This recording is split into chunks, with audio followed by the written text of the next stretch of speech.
Happy Wednesday, everybody. I'm Matt Dillahunty. Welcome to the Hang Up here on the line. Last week I tried to avoid the news and dig in a little more on perhaps religious stuff. We're going to do that a little bit again this week, but I wanted to at least give up an update on the news, especially with the war that's not a war but is a war with Iran, because there's really great news, maybe, or really bad news, maybe, or not. Turns out we've already won, or we're winning. We don't need help, but we do need help, and our allies are cowards. This is a war. It's not a war. Our allies should be happy to volunteer to help us, even though we definitely don't need their help because we're not losing and we've already won, or we might be winning. We don't want a ceasefire, but we're having meetings to discuss it. We're definitely talking about a ceasefire, but we're not. We've got a 15-point plan for peace, and we're negotiating with Iran, but Iran says we're not negotiating, and Iran rejected the 15-point peace plan. And we definitely told them that the Straits of Hormuz must be reopened in 48 hours, but we'll wait a whole week. And that we're definitely not sending in ground troops, but now ground troops have been deployed. And Iran evidently gave us a very valuable gift, but we're not going to tell you what that valuable gift was. But then Iran mocked our proposal for peace and launched an attack against Israel. And amongst all this, 5 minutes before Trump's announcements to halt the attacks on Iran, $1.5 billion in S&P futures were bought and $192 million in oil futures were sold. And that order is 4 to 6 times larger than anything else that occurred at the time. So when it looks like the billionaire class and the warmongers are engaged in insider trading and profiteering and racketeering, just ignore that.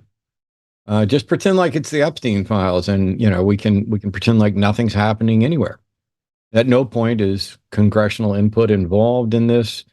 Hey, by the way, when we're talking about potential insider trading, Marjorie Taylor Greene came to Congress, did her 5 years, got her retirement, her permanent pension, and is now worth millions. She's filthy rich now, despite not. And so I often need a break from things. There's a number of things I've been working on. Arden and I may be starting, Arden more than me, a new hobby, but we'll talk about that later. We've both been interested in it, but she's the artist and it's an artsy hobby. And so I'm going to be kind of like the fifth wheel. But I like to learn stuff and I like to teach stuff. And I'm prepping to do potentially on my channel a show that focuses on teaching the basics of skepticism and addressing the same sort of pseudoscience and woo claims. A lot of the stuff that I wish the JREF had done as sort of media outreach, so that it's not just creationism, it's not just religion, it's not, and all kinds of stuff, because I think while the Line Network does a really good job of modeling skepticism and action, it puts a lot of the viewers in the position of trying to emulate something that they've seen without maybe understanding the how and why. And so what I'm going to do is focus a little bit more on the epistemology and the history of this and testing claims, and at what point do you stop testing, and at what point are you justified in believing stuff, and seeing if I can get people to call in to, excuse me, tell their weird stories or whatever else. The problem is that I've had this mindset that evidence-based arguments should control the world. That this is what we should be relying on to change our mind. This is skepticism and critical thinking in action, that the data should dictate to every rational mind what is best, what is believable, what is warranted. And earlier this afternoon, I watched a video from Veritasium that was about a year old that discussed a study which confirmed what we already knew, but maybe to a greater extent than we really grasped it. And that is that we are tribal, and we allow that to override our rational mind. Because people are like constantly asking, how did we get here? How is it that how is it we can be dealing with flat earthers now? How is it we can be dealing with these massive conspiracy theories? I'm seeing studies that show that, Gen Z was the first generation since we started tracking it to actually have IQs go down and reading comprehension go down. I watched a video short from an 8th grade teacher that says she's got about 100 students and only 2 of them are reading on grade level, and the overall and good chunks of them, you can have a question written on the blackboard, a statement that they can then write down and take notes on, and then you can ask them a question, and they have to look down at their notes, up at the blackboard, down at their notes, and reaffirm all that in order to be able to answer a basic question about a single sentence. And there were other examples, and she's, freaking out that, something is happening where not just the education system is failing, but it seems that we're becoming increasingly incapable of being educated. The study on Veritasium that they referenced used a mock-up of a rash cream and showed that without using the rash cream, 20 people's rash got worse and 100 and some odd people's rash got better. And with using this rash cream, 70 some odd people's rash got worse, but 200 and some odd individuals' rash got better. And so what they did before the study is they evaluated people and gave them a numeracy rating. Basically, how skilled are they already at comprehending and assessing statistical data? How numerate are you? Are you, what is your literacy or your numeracy rate for numbers and statistics? And as predicted, on something simple like this study, the people with the higher numeracy values got the answer right. That essentially, if you didn't use the rash, you were 5 times more likely to improve. And if you did use the cream, and if you didn't use the cream, you were 3 times more likely to improve. And so the cream might actually be making it worse, even though the numbers were bigger and this threw some people off. But it lined up with how numerate you were. And to check, they would invert whether things got better or worse. And then the people with the higher numeracy scores would still get the right answer. And then they changed from a cream and a rash to gun control and crime. The numerical values stayed the same, and the better and worse stayed the same and were also swapped. But the people with the higher numeracy scores were no longer as likely to get it right if the results conflicted with the predominant view of the political affiliation that they aligned with. And so conservatives were more likely to get it right when it was set up that it didn't have that increasing gun control didn't impact crime in a negative sense. And the Democrats were more likely to get right when the opposite was there. And they were both more likely to get wrong otherwise. And it was the people who were worse, who had lower numeracy scores, that were more consistently getting it right. And so, the question was, are we just unteachable? Or are we so tribal and biased that the more numerate you are, and sorry, I'm trying to avoid things like smart, but however smart you are at assessing statistical data, the better you are at being rational may make you more capable of rationalizing, of cherry picking, of engaging in the countless fallacies that would allow you to bend your mind away from what the data clearly show to a position that you already hold. We see this all the time on these shows that we do. We see folks anybody who's made a public profession of belief, we already know that those people are less likely to value data that conflicts with it. And it's one of the reasons why I say I'm not necessarily trying to change the mind of the person I'm on the phone with. I'm trying to change the mind of the person who shares their view and is listening. because the person on the phone has now made a public profession of their position, and they're now entrenched. There's now an extra risk to them potentially being shown wrong. And that is something that is difficult to overcome. And every single time you get an honest interlocutor on the phone who's willing to acknowledge gaps in what they know and potential flaws in the conclusion, they should be applauded, even if they don't end up getting to where you are right now or where I am right now. Because guess what? I could be wrong as well. So tonight, it's not just politics and it's not just religion. It's about your tribe. Yes, theists will still have priority. I'd like for theists to defend their beliefs and defend their tribes. But if you know that you are in a particular tribe, and by tribe, I just mean group, category, whatever, I'd like to know why you think others should be in that tribe as well. And if Justin and I aren't in a particular tribe, I'd like to think that maybe we'd be able to explain why and have that discussion. So here's the question for all of you out there watching.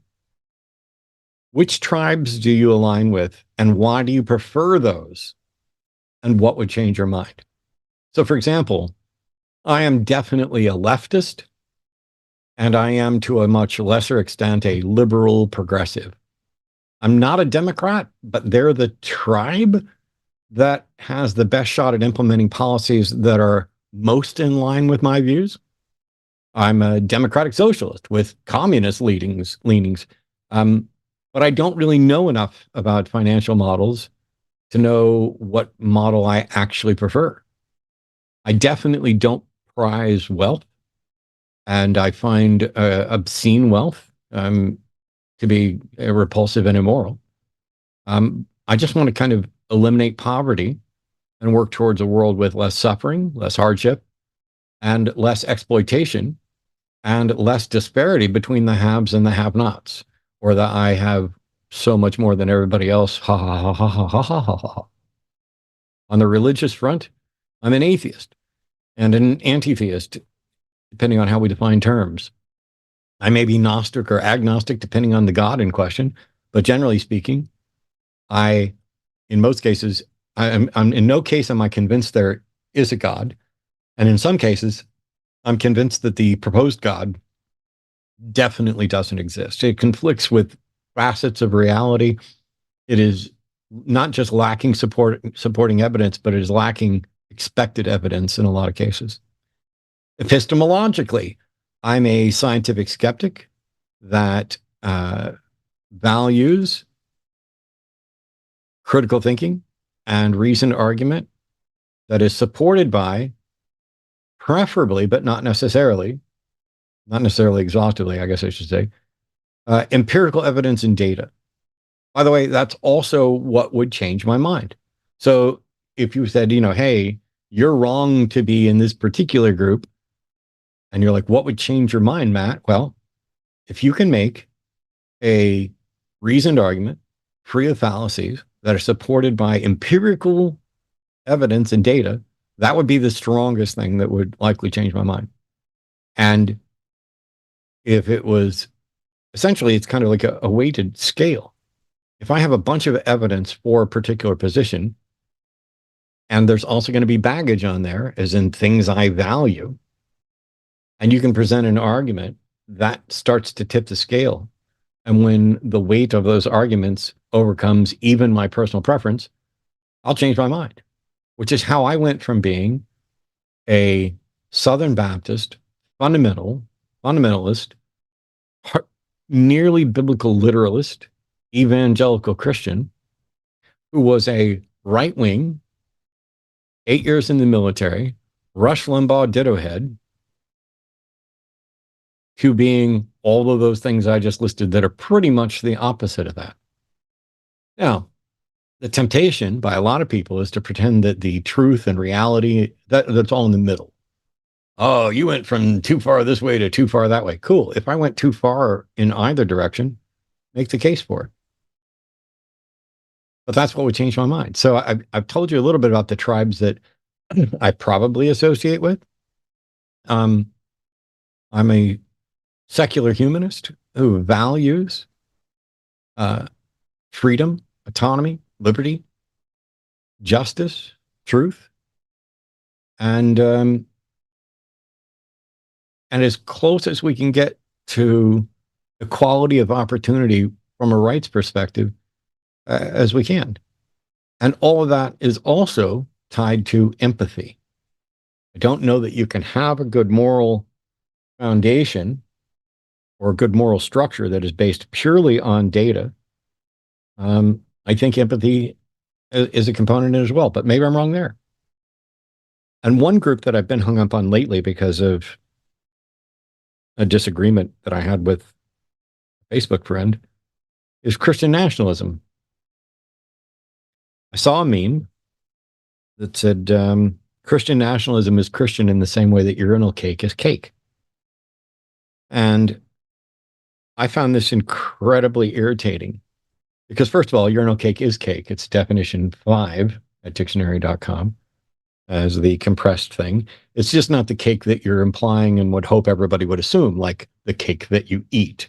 And so it struck me that there's potentially an equivocation fallacy going on in that meme, but also this notion that Christian nationalism isn't Christian is seemingly to me a very obvious no true Christian fallacy. Because there are biblical passages that I think can be used and have been used to support the basics of Christian nationalism. And while there are some that might lean in a direction that could not support Christian nationalism, I'm not really conversant with too many that would actively oppose it. And from my upbringing, it just seems obvious.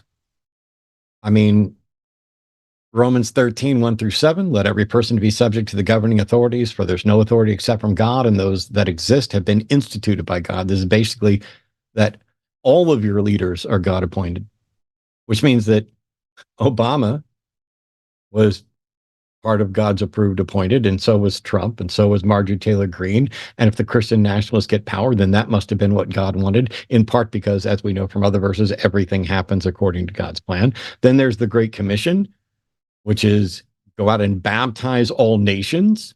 And you can infer, and we may be able to get into, what the actual words are there and what they would mean as to whether this is going out and specifically making disciples of individuals, but the translation using the word nation there could very easily be understood that way.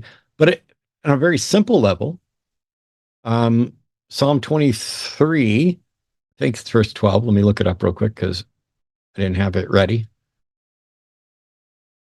Nope, not Psalm. That's not right. 33.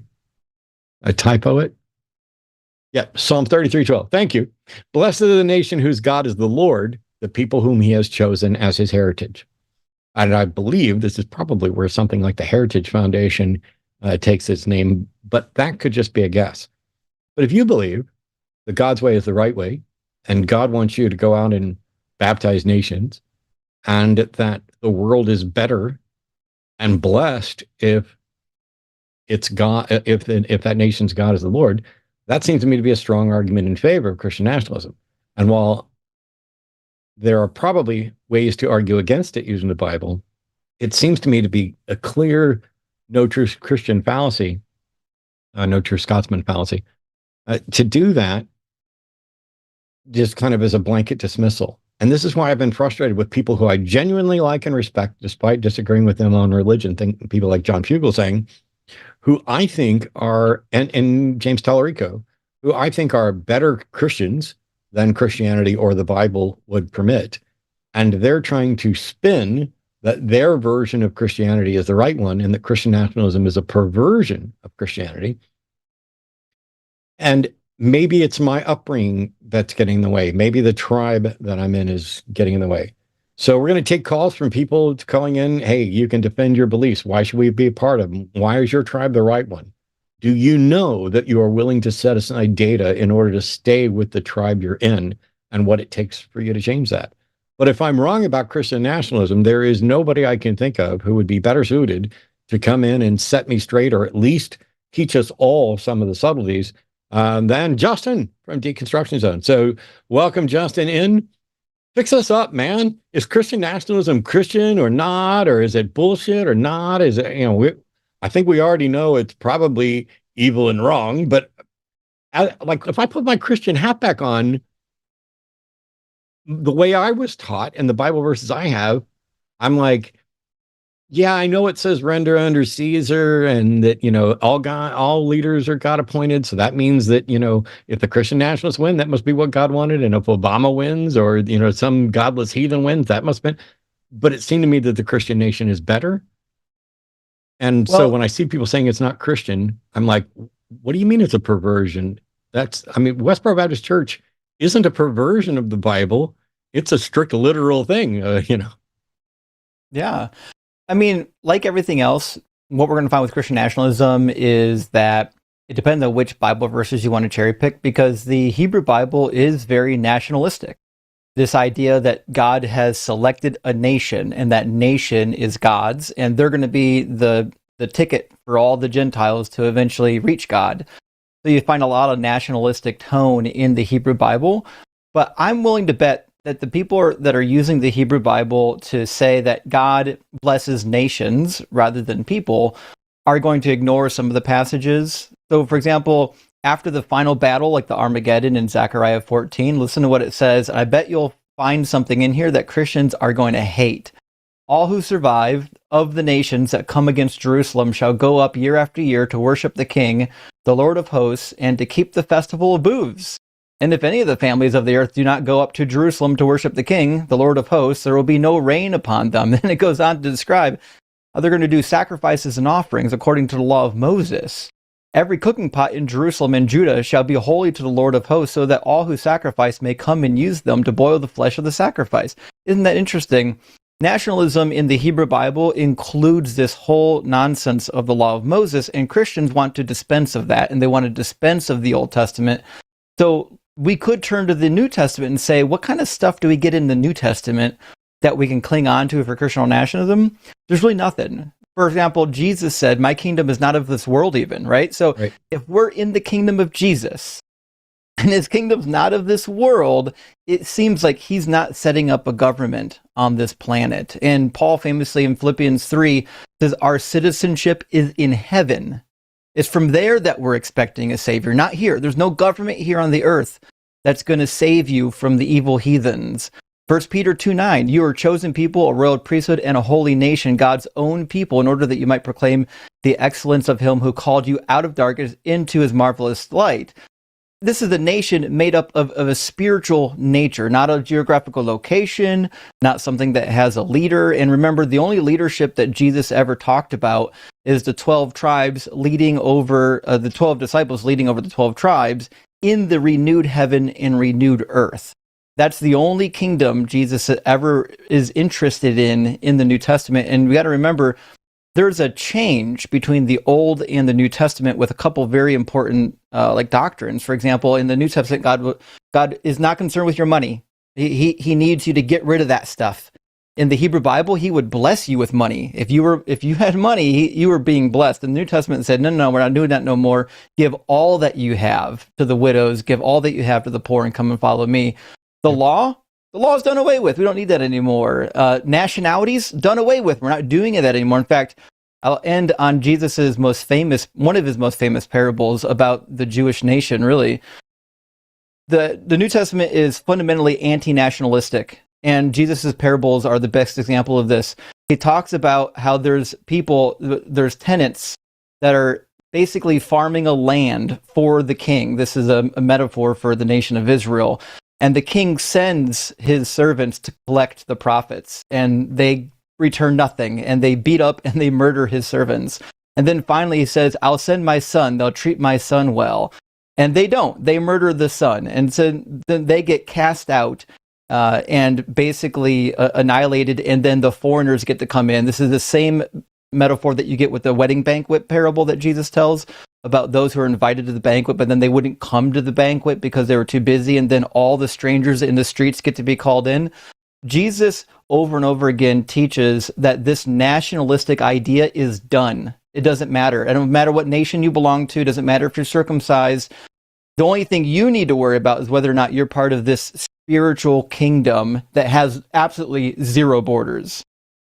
Yeah, so there's this notion that the kingdom that he's talking about isn't here, but that doesn't mean that it's necessarily in opposition to setting up a godly nation here. Now, in Matthew 28, 19, 20, the Great Commission, ethnos there, that is translated as nation, I'm not convinced that it that nation is the right translation. That maybe it should be looser than that, like people, tribe, you know. But that's just an astute observation. It's usually the parallel with goy or goyim if it's right. plural. So it's referring to people groups, not necessarily borders.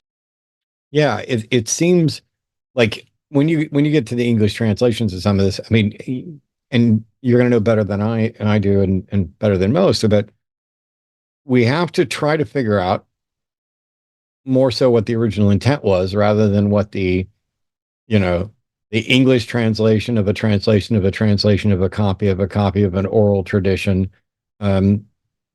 because the meaning that we imbue these passages with has been influenced by every single translation and the story and the times in which these things occurred.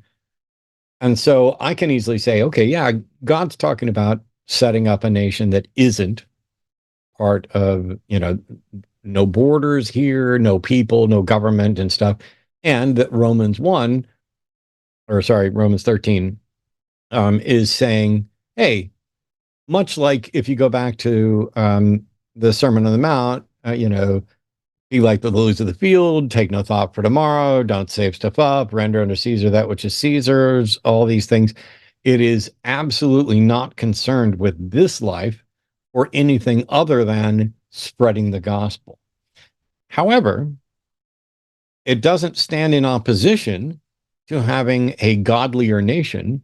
And what better way to spread the gospel message and have a better world until such time as, rapture and apocalypse occur, than to have a Christian nation. And so I can't find a verse that's like, don't you dare have a Christian nation. And so my answer to this person, and not an expert, was, I think Christian nationalism is Christian in the same way that it's not. And as you pointed out at the beginning, a lot of it has to do with which verses are you going to lean on and how are you going to understand those? And we're right back to one of my all-time favorite debates, which was two Christians debating soteriology. It was Matt Slick and Jesse, whose last name I always forget, and I always have to apologize. And they both quoted Bible verses that supported their position, and neither one of them could say, you've misunderstood this verse. They just picked different verses. And there was no resolution there. And I'm like, this is how we ended up with thousands of denominations. This is how we end up with Christian nationalism alongside, the James Tallaricos and the John Fewell things, guys I like and admire, but I find that they're trying to do, it's like Westboro ran off with, we are the biblical literalists, and they had a leg to stand on, because if the Bible says if a man lies with a man as he lies with the moon, they're an abomination or deserving of death. That's much stronger than, love thy neighbor and all this other stuff. And so you get these wonderful gay-friendly churches that are full of wonderful people who I think are better than their religion and better than their book. But how do they fight against the ones that are saying, nope, we need this? And hey, this is the religious rights opposition to abortion that was twisted into this, because Bible barely mentions anything that could be viewed on abortion, and yet it became like a single issue voter thing. And I feel like Christian nationalism is this century's abortion for the religious right. I think you're right on one thing for sure. There's nothing in the Bible that would make a Christian believe that you shouldn't have a Christian government. In fact, I would definitely say that if you take the Bible as a whole, meaning you're going to actually read the entire thing, you're left with the conclusion that, like, a Christian nation would be a good thing as long as it doesn't turn into a dictatorship. But how do you do that? How do you have a Christian nation that doesn't turn into a theocracy and end up like, the Roman government was, where they're forcing it on people, they're forcefully baptizing Jewish people, they're murdering heretics. Yep. Oh, did I lose you? No, you're there. We're going to go ahead and take a call because we've got at least one call here, and it's a theist that I've spoken to before. So we'll see what's going on here. Vincent from New York, pronouns are him. I no longer believe the Bible is the unquestionable word of God, but I'm still a theist because of personal experiences and miracles. Hey, Vincent, you're on with Justin and Matt. How are you? Are you there? Oh, one second. So that's my fault. When we started it, I muted the thing. So let's start that clip over like it's brand new. Cool. Hey, we got a new caller. Vincent's calling from New York. Pronouns are he, him. Vincent's a theist who says he no longer believes that the Bible is the unquestionable word of God, but he's still a theist because of personal experiences and miracles. Vincent, thanks for coming on the show. You're on with Justin and Matt. How are you? Oh, not too bad. How about you guys? I'm doing well. Happy to be here. Let's what changed and what's keeping you kind of in that tribe? Well, after I talked to you guys and I talked to Justin about he's kind of like a little secret assassin there. He kind of attacked everything at its foundation, and I started digging, and I found a clip by Chris Hitchens. I don't know if you guys are familiar with him, where he basically said the Bible is 3 different gospels. You got the old God gospel, you got Jesus gospel, and then you've got Paul. And he said it's like they've all been spliced together. It's almost like the 3 Star Wars trilogies. It's like you can tell they're separate, but they tried to make it so that they're all sequels together. And I went to church. I went to church group, and I mentioned something small, just that the word Easter's in the Bible. I didn't even get into all the other crazy stuff that's in there. And immediately a pastor snapped and looked at me like I said something blasphemous. He said, "There are no mistakes in the Bible." And just like, You must wait be a minute King James here. onlyist? What? What's that?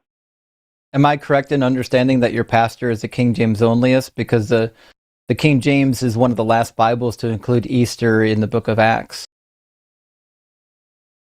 Well, that's what's weird is that there's 3 pastors at the church, and he is kind of a King James onlyist, and the main one reads from the NIV and stuff, but they don't like me questioning the word. And I even brought up the other stuff like the rape, and I don't know if I can use that word on here, but I brought that stuff up to them, and they're like, well, that was just telling the history. And I'm like, no, it says that God instructed them, and they really didn't have an answer for me. And I quit going, and then my grandma passed away, and they were there at the funeral, and I tried to be cordial about it, and the pastor's wife came over to me to try to get me to go back, and I just declined. My grandma was a Christian lady, but she didn't like to go to church. And she doubled down. She followed me over. And my family's mourning. We're mourning my grandma's death. And she's like, well, you really should be around other Christians. You shouldn't be away from us. And I was just at that point offended. And I was like, look, I'm just trying to be here at a funeral, And the pastor said, I can call him if I have any questions. And I have a lot of questions.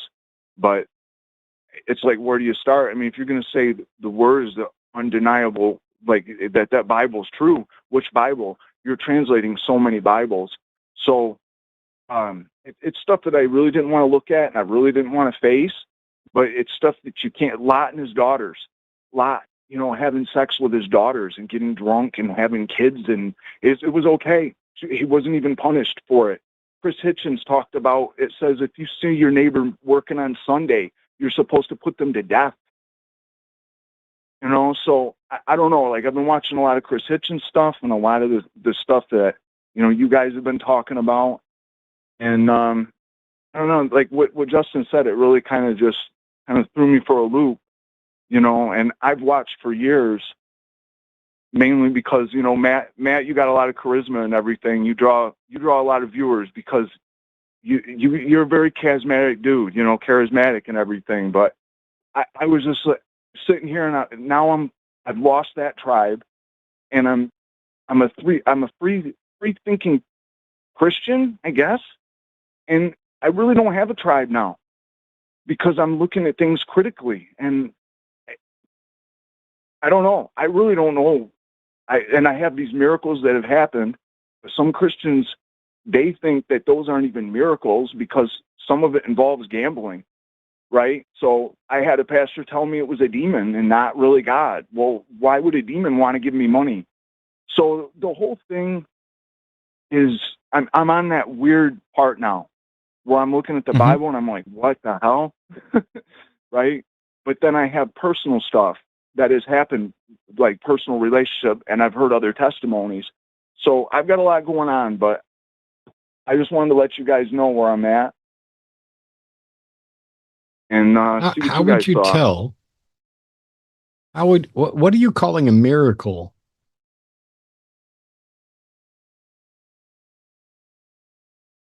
Well, a few years ago, I was really down on my luck, and I didn't have money for furniture or anything. And I don't know if you guys play slots or have ever played slot machines, how hard they are to win. I gamble, and I've gambled both professionally at poker and casually at craps. You couldn't get me to pay a slot machine ever. But so no. Well, I went with my grandpa for years, and I lost a lot of money. And I prayed to God. I got down on my knees and I prayed to God. I said, if you can get me money just to get my furniture, I will follow you. I didn't say I'd follow the Bible. I didn't say I'd follow a church. I just said I will follow you. Sure. Whatever you wanted to define that as. And that the next time I went to the casino, I walked out of there with $2,500, and everything I went to, it was like I couldn't lose, and I couldn't explain it. I don't know why, but I got Christians telling me that's a demon, and I don't know what it was then. How do you know it was anything other than luck? The correlation of me praying and then that happening. And for me to get the exact amount. You prayed at one point, and then at some other point you went, and so you think there's correlation. You said that you used to go with your grandpa and you lost a bunch of money. Would you say overall you've lost more or won more in the casinos? Over the years, I think we've lost more over the years. Yeah, which is exactly what the odds predict happening. And so what you're doing is creating a sample set of a cherry-picked instance and then looking for significance for it. You are engaged. Like, if I were you, I would never go gamble again, because you are prone to the gambler's fallacy that either you're due for it, or maybe if you pray, you'll get a miracle, when the reality is the casinos still own you. The casinos have still made more money off you. If people didn't occasionally have wins and big wins, casinos would go out of business. Ask Trump. He ran casinos out of business, and that should be almost impossible considering how bad people are at math. But you prayed and you won something. What if instead of praying, you had rubbed a lucky rabbit's foot? Would you be giving that credit?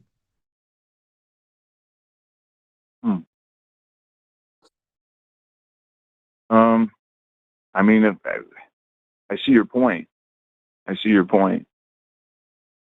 I mean, if we list miracles, and right now, you've got Christians who are telling you, when you tell them this story, and evidently this is one of the stories that might be keeping you in belief, they're telling you it's a demon. They have no more evidence or justification for saying it's a demon than you do for claiming it's a god. And we're not even talking about something that is remarkable. Like, miracles generally should be something that is presumed impossible or so incredibly improbable. It's, not something that happens literally every day and that is absolutely expected and normal by the odds. The only thing I find absolutely nothing about your account even in the ballpark of anything that should be considered remarkable, let alone a miracle. Really? Even winning the exact amount for my furniture? I mean, what are the odds of that? That I would win the exact amount of the furniture that I wanted. I did a debate with Mike Licona, who tells a story. This is his justification for the supernatural, of a church that needed a certain amount of money and got a check for exactly that amount of money. And he uses that as proof that God answered that prayer. You're doing exactly the same thing. Here's a thought. When you got to the $2,500, did you stop gambling for that day? Yeah. Yeah. Okay, then the odds are 100%. Then the odds are 100% that is the amount you would win. When you got to the point where you got what you needed and you stopped, all you needed was a lucky run that was, if you'd have kept going, maybe you'd have walked out with $40,000. And now you'd just be like, wow, that's even more remarkable than I got exactly what I needed. You quit when you got what you needed. I've only walked out of a casino with less money than I walked in with on a handful of occasions, in part because I play smart and I go in with money that I'm okay to lose, that I don't need for anything. And when I reach a certain goal, I stop playing and I go do something else. I have paid for vacations that we've gone on by playing craps and poker, and I have lost spare money. On the whole, I am well ahead, and I don't credit myself for being a particularly skilled player, although I am, because the edge is still in the casino's favor. I am ahead only because I got lucky. No prayer involved. Do you have anything other than gambling stories that you would consider miraculous? Well, I mean, I think I've told you before, my grandmother, she was healed from diabetes and she no longer had to take her medication or anything, but that is an old story. Actually, it wasn't my grandmother, it was my great grandmother. So you could, I know you could chalk that up to folklore, and you could. I mean, I get that because it was a long time ago. I guess, did she not? She never had to take. What's that? She never had to take any medication again. That's what my grandma tells me. That's what she She said the doctor said they couldn't believe it because if she keeps taking her medication, she would die. Because did she die? The prayer was working. Well, eventually she did. She got. How long did she go without taking medication before she died? I don't know because she passed before I was born. But this is a common story in my family. Yeah. So I've heard from people who claim they've reversed their diabetes with diet. I'm diabetic. I probably went 10 years before I was diagnosed. We've tried a bunch of different medications, and now I'm basically on the nearly miraculous semaglutide drugs. And so while my medications failed and I wound up insulin dependent, I now take a weekly shot and some pills for heart stuff and one that's related to diabetes, but I'm no longer taking all the medications I did before. If I stop taking all of this, by the way, it's also the semaglutide's main effect is fundamentally changing my diet and changing my cravings. And so even though my pancreas is largely dead, it's allowing it to heal as best it can. If I stop taking all of that, I'm not going to die immediately. I could probably live for many, many years. And because if I stopped right now, I'll be 57 in 6 days. If I stop taking it now, I could probably live another 20 years or so, maybe a little longer, as just a diabetic that's untreated. And the overwhelming majority of people wouldn't really notice anything other than, wow, Matt's getting older. Matt's more run down. Matt's got less energy.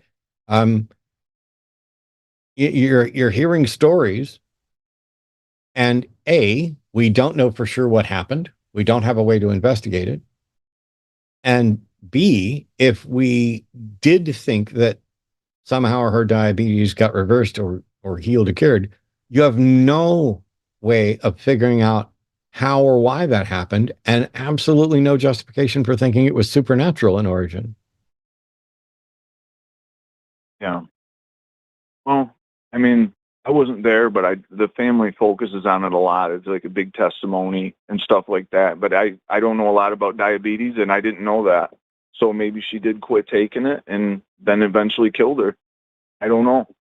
But I know that there's, like, how would you, what about like people that, and I'm sure you've seen testimonies of guys like John Ramirez that have been brought up in witchcraft, and they came out of, they were a warlock, did spells, curses, hexes. How do you explain all that stuff? Like those people? I don't believe that just they did any charlatans, spells, and I have no reason to believe that there's no evidence that witchcraft actually does or accomplishes anything.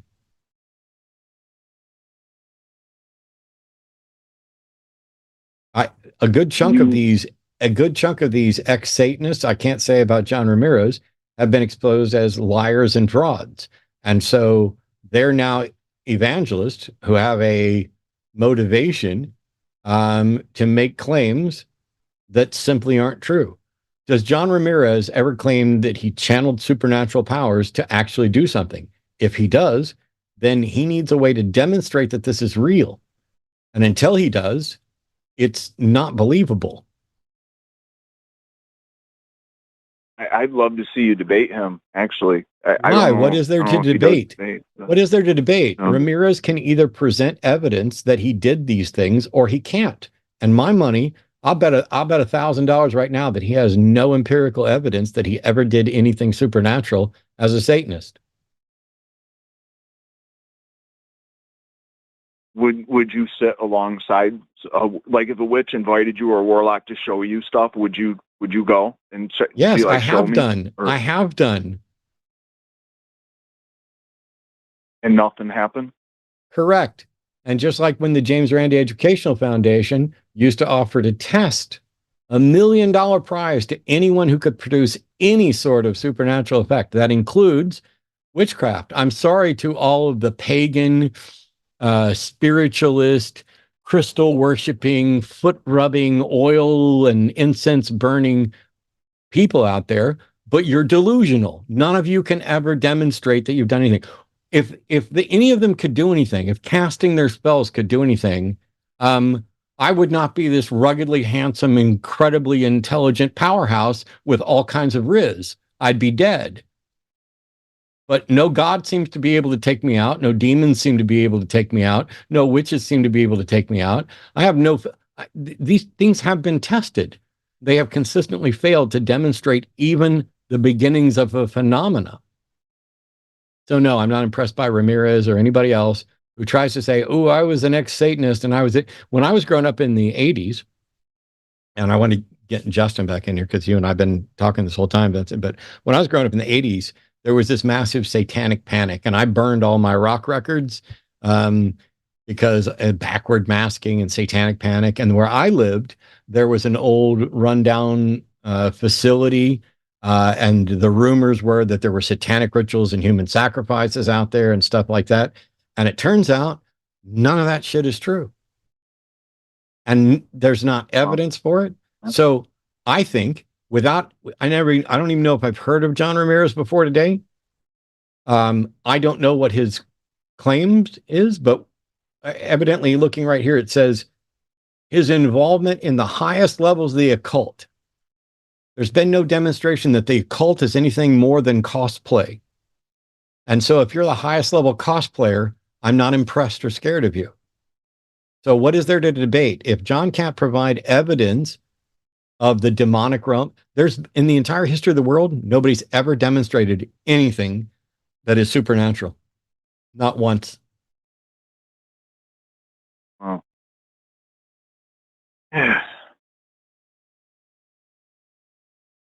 Well, There's a lot to take in. Yes.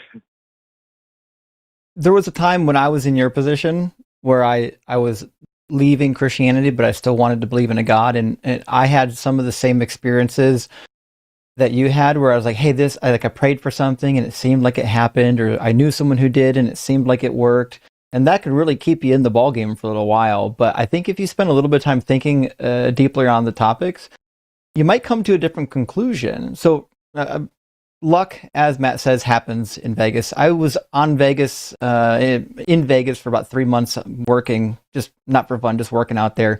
And I went out with my coworker one night. Neither one of us gamble. We're too engineer to waste money on gambling unless you're going to spend time learning how to get good on it. And we never did it.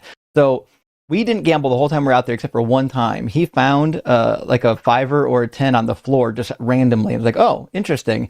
And one of our buddies said, hey, since it's not your money, throw it in a slot machine to see if you win. He won $300. None of us intended to win $300. I don't know what he spent it on, but freak accidents happen, pretty regularly.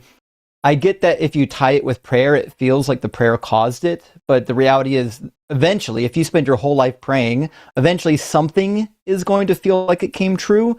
But I don't think we should ignore all the ones that don't come true. And that's where the important part is. Like, if God helped you to gamble money to get money for furniture, but he won't feed the 3 million starving children this year that are going to die, what a weird God to believe in, that he cares about your furniture, but not that kid over, in Central Africa who's like, there's a drought and is just starving, just needs a little bit of food to make it through the day. And God's like, too busy, can't do it.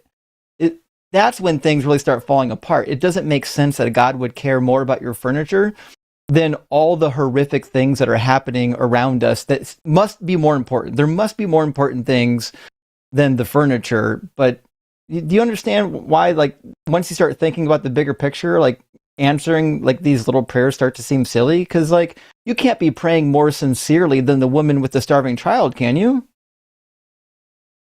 Well, that's the other thing too. I've never seen highlights of Christians overseas that are starving. I've never seen that. Usually they kind of make us feel like, oh, the Christians are well taken care of. Usually they just show us like people that believe in other stuff that are starving and suffering, right? Like that's what our media shows us. That kind of outside. Mm-hmm. So do you know the Haitian population has about a 97% Christian demographic, but they are numerically starving at high proportions. There's roughly like 5 to 5.5 million people that are facing what we call food scarcity, and there's going to be a percentage of those people that don't survive this year. And remember, like in 2010, there was an earthquake down there, and like all these Christians got wiped out. Like, we can't assume, like, why would God not be answering the prayers of these dedicated Christian Haitians? But then when someone, I didn't know that. Yeah. Mm-hmm.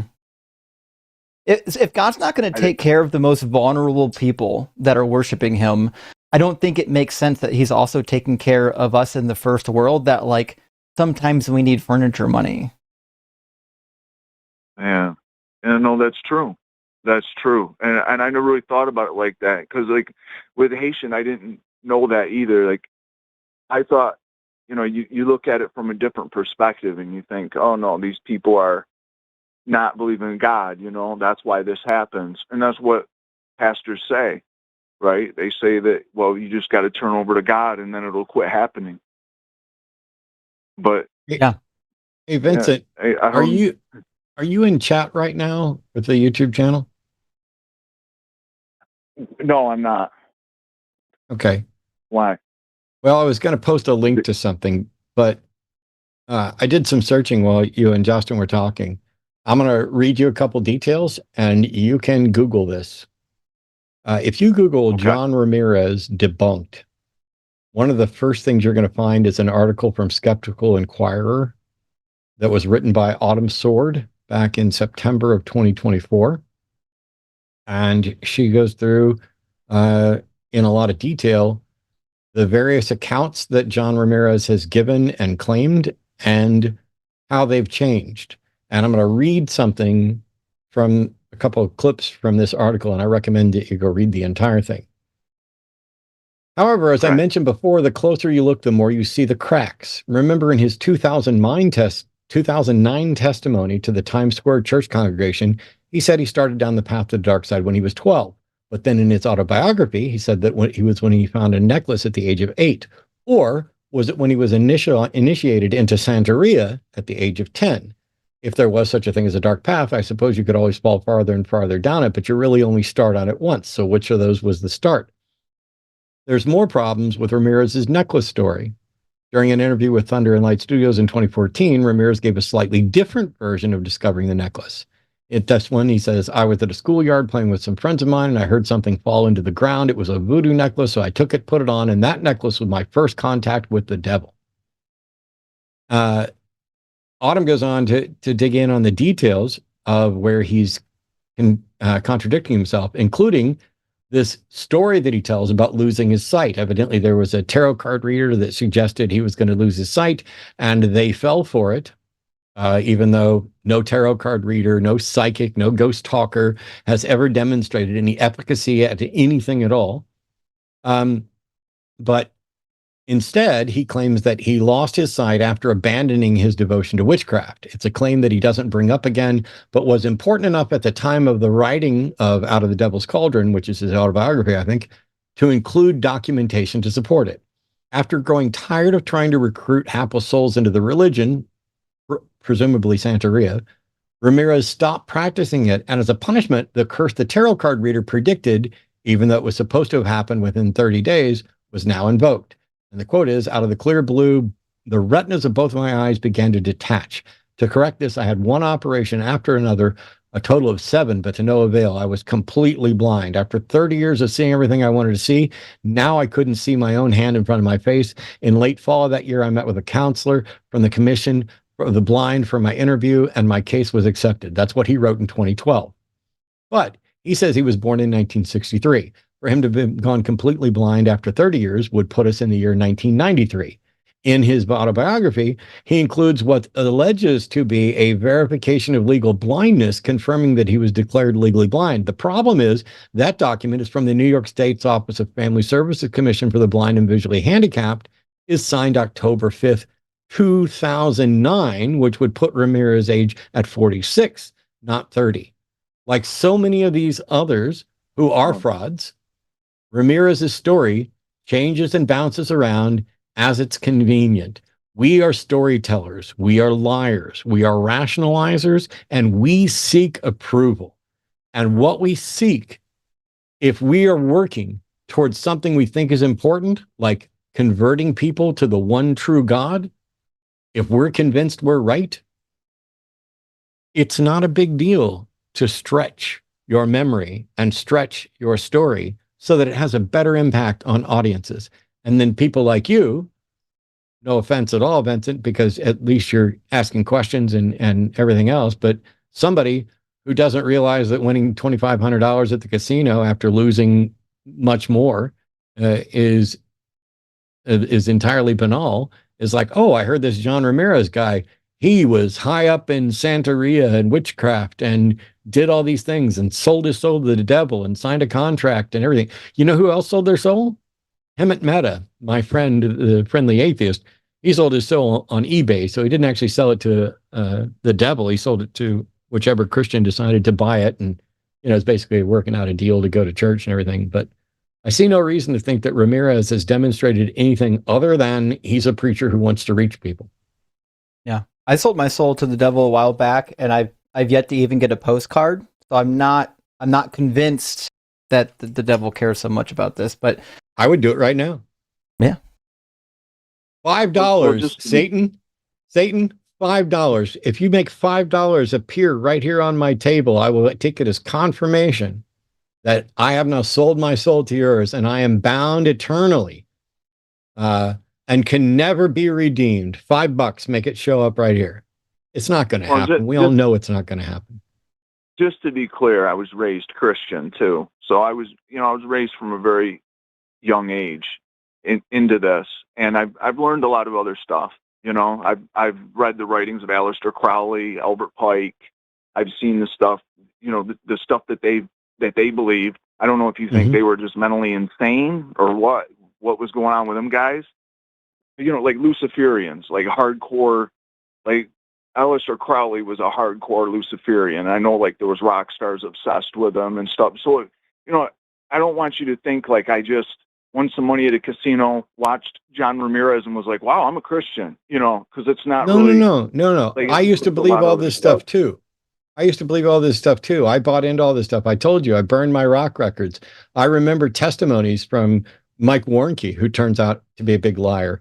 And it turns out when we investigate, like the story of, is it, I've forgotten his name, Evan something, who supposedly went to heaven, turned out to be a big lie. Mike Warnke turned out to, I think it was Warnke.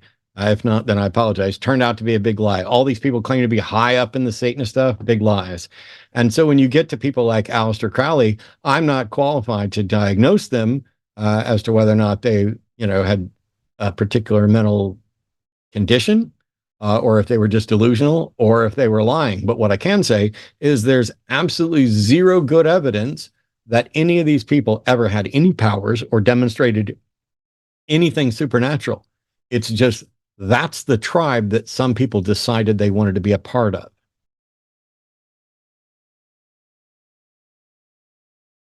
Yeah, and it's hard to study Aleister Crowley because he's no longer with us. He's been gone a long time, so you can't even really question him or anything. We have all these writings. No, there's a lot of stuff I know about, and you know, I'm sure you've heard a lot of the conspiracies in the circles. They probably weren't as big when you were a Christian, but they're a lot bigger now. You know, like the stuff about Skull and Bones.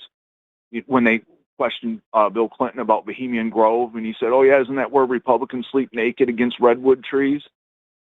You know, Bohemian Grove is a real place, and Skull and Bones is a real club. These fraternities that rely on secrecy and power, of course they're going to spin up stories. The question is, how do you tell what portions of the stories are true and which aren't? And for me, I'm going to say, if they start making claims about supernatural events, I don't think that part of the story is true. I would need more evidence. If you want to say they got naked and engaged in sex stuff or whatever, once upon a time, if you told me people were engaging in cannibalism regularly, I probably would have mocked that.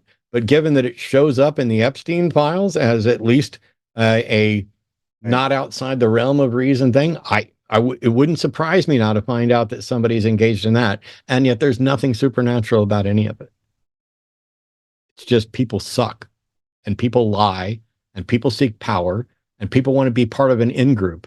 And so Bohemian Grove, and Skull and Bones, and, you know, all of these fraternal orders, they're ways for little groups to pretend like they're bigger than they are and try to become bigger than they can be.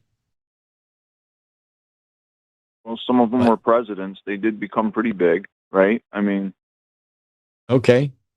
What is that? What is that? I don't understand, Vincent. What does that prove that some of them became presidents? It would be more surprising if a president hadn't been a part of one of those groups, because in order to become president, you need a broad reach of powerful people.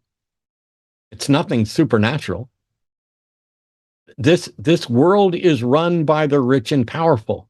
And if you are one of the elite that go to these schools and become part of these organizations, you have rich and powerful friends. There's a reason why I'm not in the Epstein files, but I have friends who are.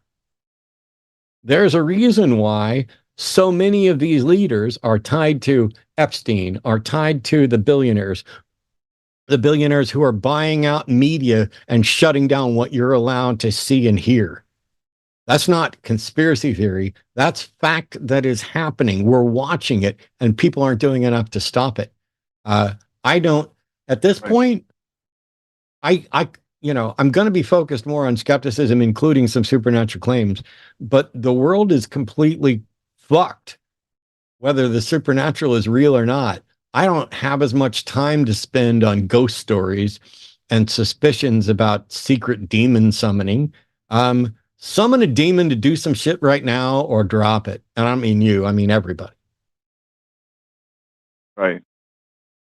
By the way, when I say I have friends in the Epstein files, that's not completely correct.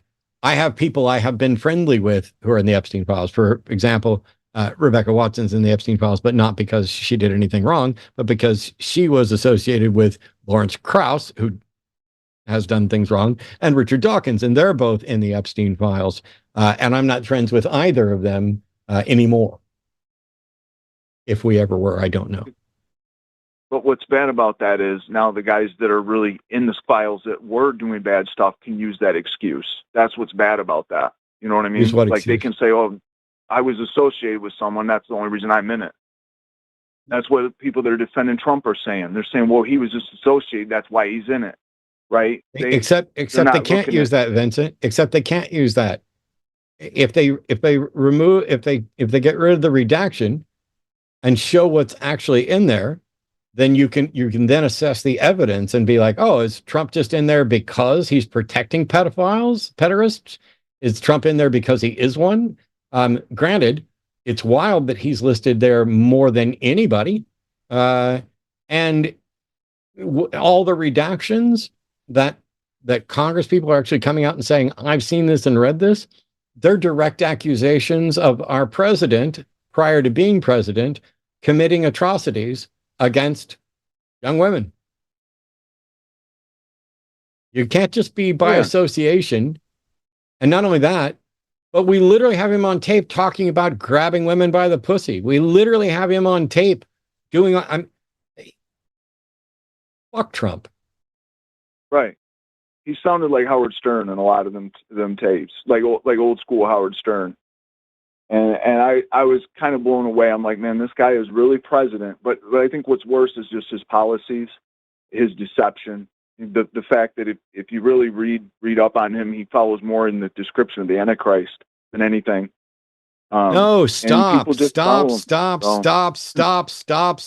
Okay, Vincent, we're going to let you go off and do some more thinking.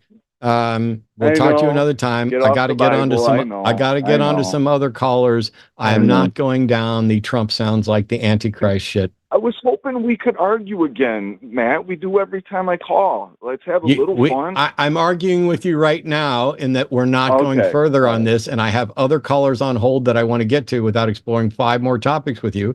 Call me back another time and we'll argue. Hang up on me. Then hang up. Take care of yourself, buddy. You want me to? Is that your kink, Vincent? For me to hang up on you? Say something other than yes or no. Man. Goodbye. There. Never say I don't grant wishes. Anybody who wishes to be hung up on, happy to do it. Well, we got progress. Yeah, I mean, every time I get a little bit more, and I'm kind of satisfied. And Vincent's in this progress of learning, and we're trying to get closer and closer to like a sound epistemology and reliable skepticism in evaluating these claims. But he's early on I was fed a load of bullshit, and I'm just now picking out bits and pieces from it.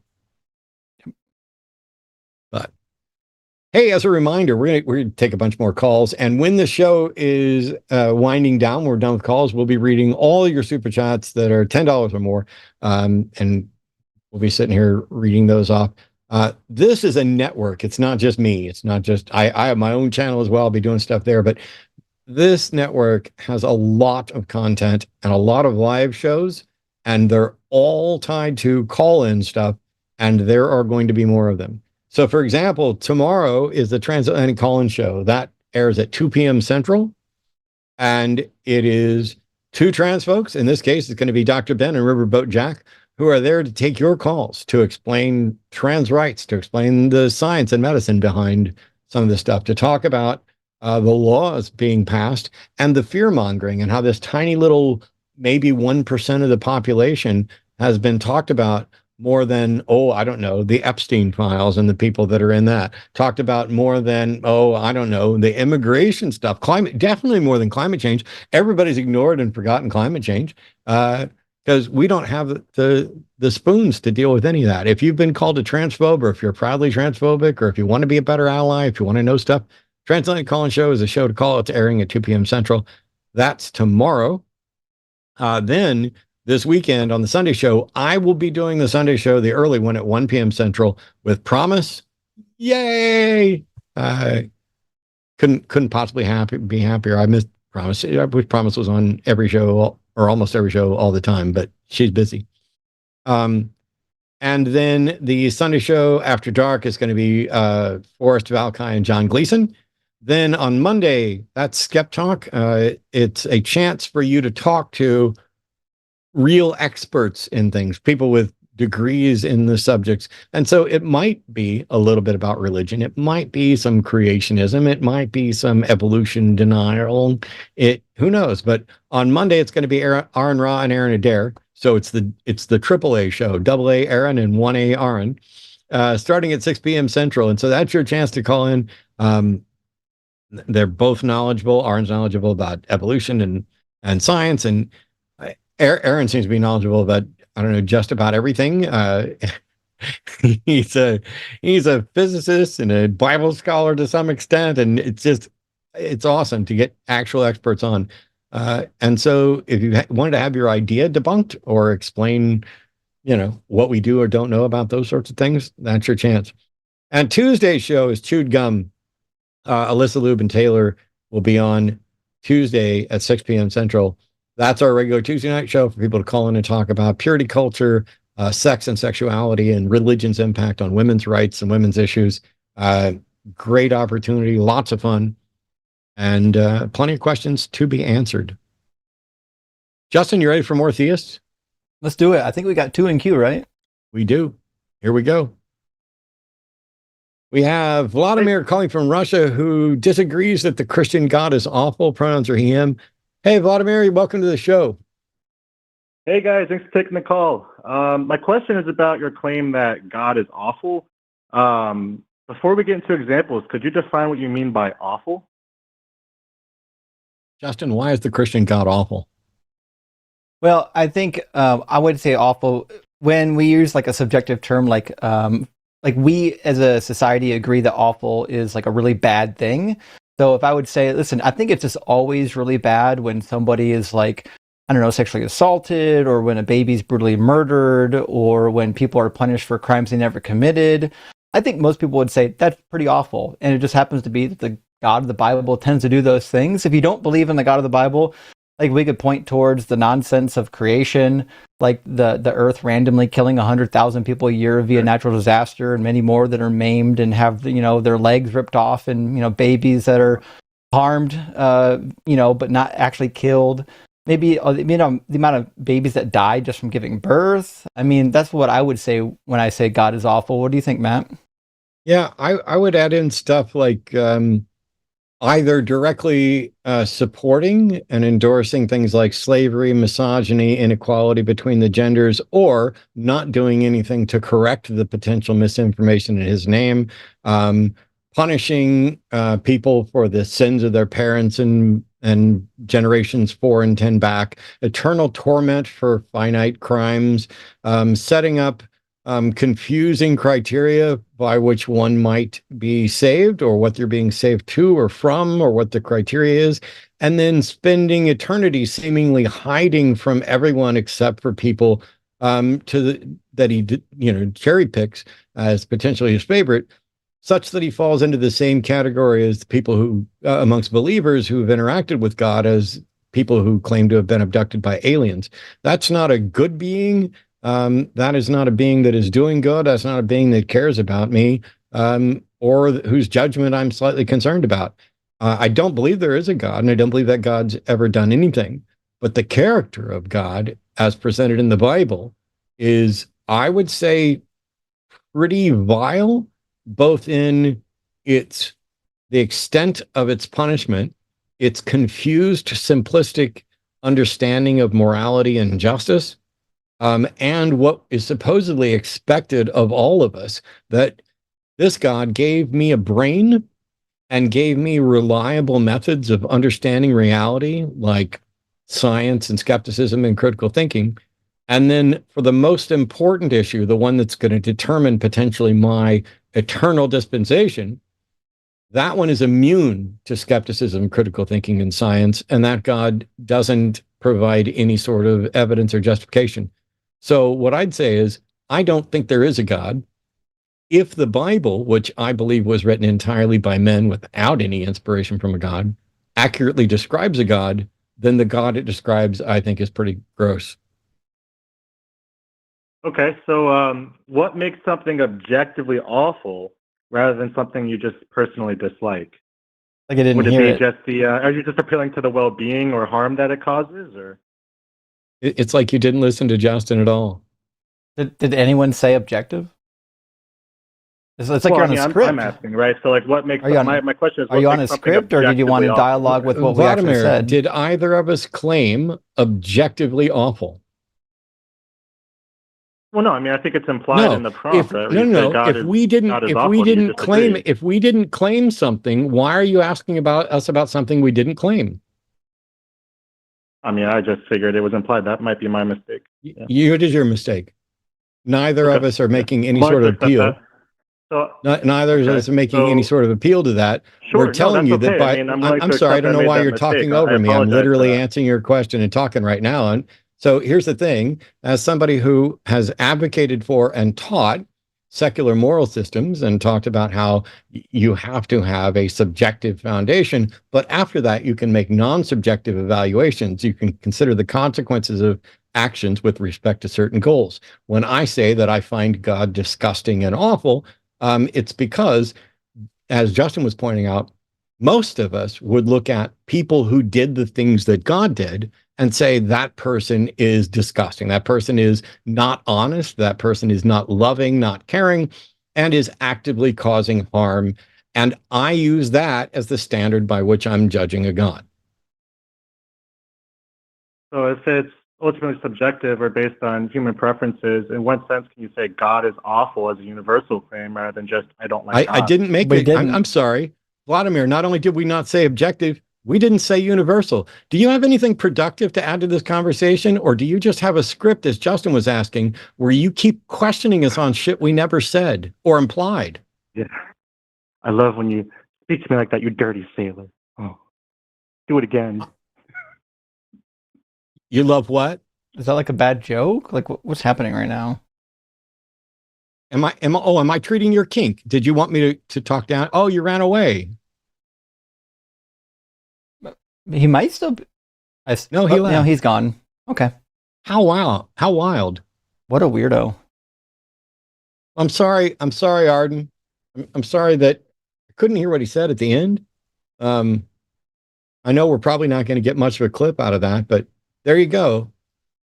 So we're trying to get people to have honest discussions here, and in particular, people who maybe want to defend their theistic views. You might as well have asked me, how does that square with free will? Because I didn't mention free will either, or what my thoughts are on free will. So instead of actually doing anything to defend, because he called in and what he told the screener was he does not think that the God of the Bible is awful. And so he asked us what we meant by it. Justin started off perfectly, and specifically to avoid the objective and absolute and blah, blah, blah. I mean, go back. I don't even need to rewind. My memory is good enough today that Justin started off with this. When we talk about, or you're like, I wouldn't necessarily say that God of the Bible is awful, but when we talk about these characteristics, this is what we know. It was great. And then I guess we just, by being so thorough, we need to stop being thorough, man. There's a certain amount of people that just can't deviate from the script. And once they've realized that you've left no openings for them, they just, where in the script can I try to pigeonhole them, and it falls apart. I think here's potentially, I try to just engage. And so when somebody asks, hey, what do you mean by this? I want to tell them because I'm genuinely wanting to have a decent conversation. But maybe the thing to do, especially if we want to expose the liars like that, because I have no idea whether or not Vladimir was actually a theist. I have no idea if he supports the Bible God in any way. He could be an atheist prank caller. Who knows? Because I can't actually read people's mind. What I can say is that those people are in some way evidence that there isn't a good God. and evidence that there aren't as many people willing to try to defend that proposition, because we have lines open and we are reaching an audience. And instead of getting people to call in and say, hang on a minute, I don't think the Bible God is awful, and actually doing something to defend that, you get the script dude who, I think he called me a sadist or something, and then I couldn't quite hear what he said, which was funny. Because that's not accurate either. It is sad, though. Like, if he's an atheist troll, I'm Vladimir, I don't know if you're an atheist or not, but if you're calling these shows to troll, just know that you're not doing anyone any favors. We want actual theists to come in here and have productive conversations. If you continue to troll, all you do is get yourself banned and make you look silly. Yeah. Which reminds me, there are theists watching right now that are not in queue. You're more than welcome to call in now before the show gets too late and we actually miss your call. And maybe tell us why God isn't awful. I'd love to hear a good reason. I've yet to hear a good reason. I'm all ears, though.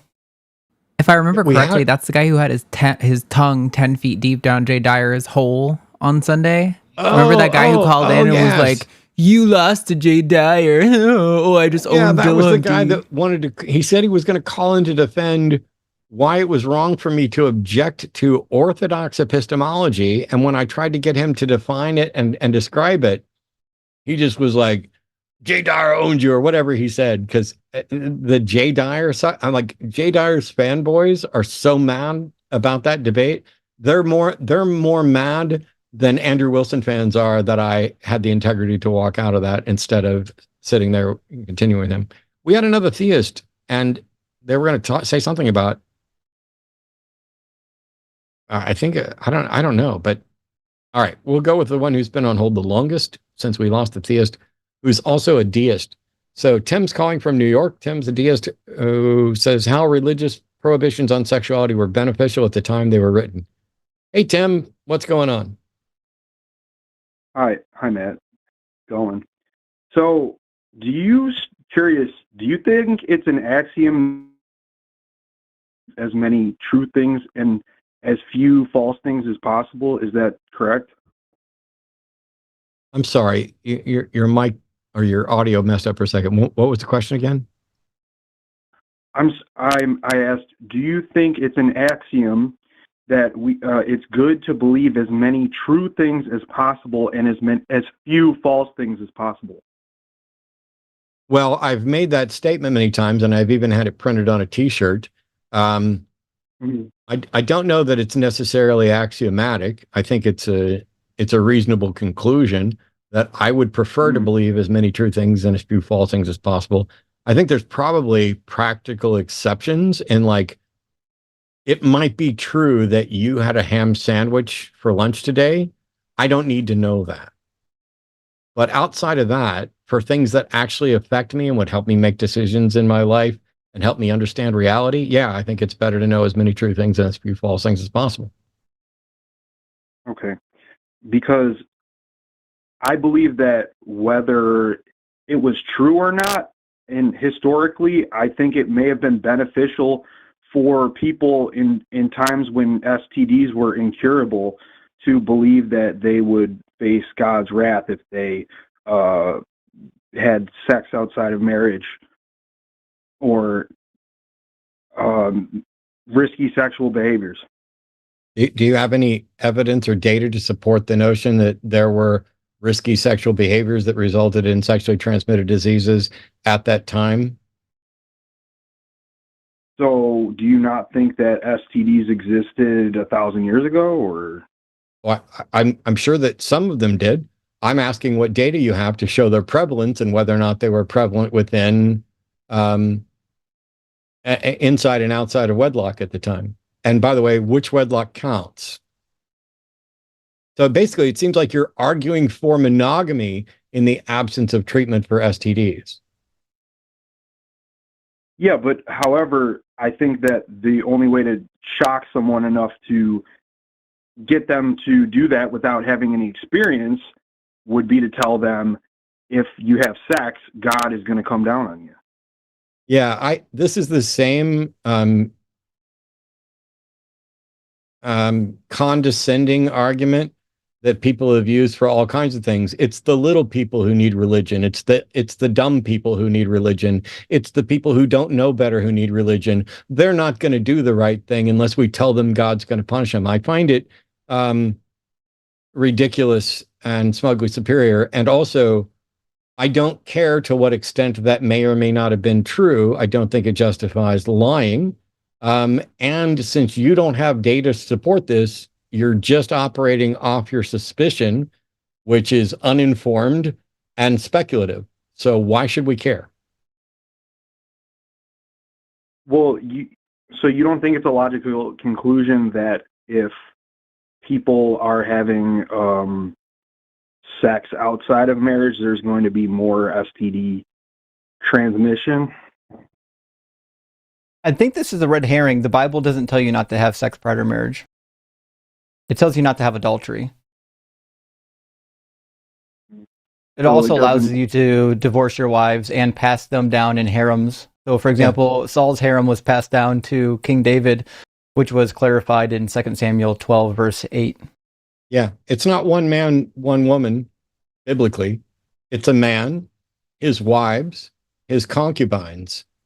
Basically, if there's going to be STDs transmitted under your model, it's more likely that a man with 2 wives and 12 concubines in his harem is going to get or transmit an STD than the person in the modern world who sleeps around. How is that different? Well, so they didn't they want the women to be virgins at the time that they get married? If I'm not mistaken. Not the men, only the women. And it's not a benefit to society, because if you were lying about your virginity in Deuteronomy 22, you get stoned. So if the result of you committing a theoretical adultery is that you get murdered, it doesn't actually benefit society. Well, it prevents you from transmitting your STD to everyone. And you can't do it if you're dead either. It turns out that when you're dead, it's a much more negative impact than perhaps getting the clap. But as it turns out, we have no evidence that these people were passing around STDs. You're just assuming that they would be without any evidence, as Matt already asserted. And again, there was no prohibition against premarital sex. The virginity had nothing to do with men. The virginity was only because ancient men in the Bronze Age were like, oh no, icky, icky, another man touched my woman, I don't like it. But the reality is they had marriages just like us. They got married, they got divorced. A lot of them had premarital sex. Some of them did, some of them didn't. In the ancient Near East, are you talking about the Bible specifically or the ancient Near East? Well, let's clarify that. I'm speaking of probably like just Abrahamic religions. So the Near East, but not even just the ancient Near East, because anyone who followed Abrahamic religions, and didn't Jesus say not to get divorced, if I'm not mistaken? Well, Jesus said not to even get married or to have kids. He says that you should be a eunuch for the sake of the gospel in Matthew chapter 19. And Paul in 1 Corinthians 7 says, those who are married live as though you're not, because the present form of the world is passing away.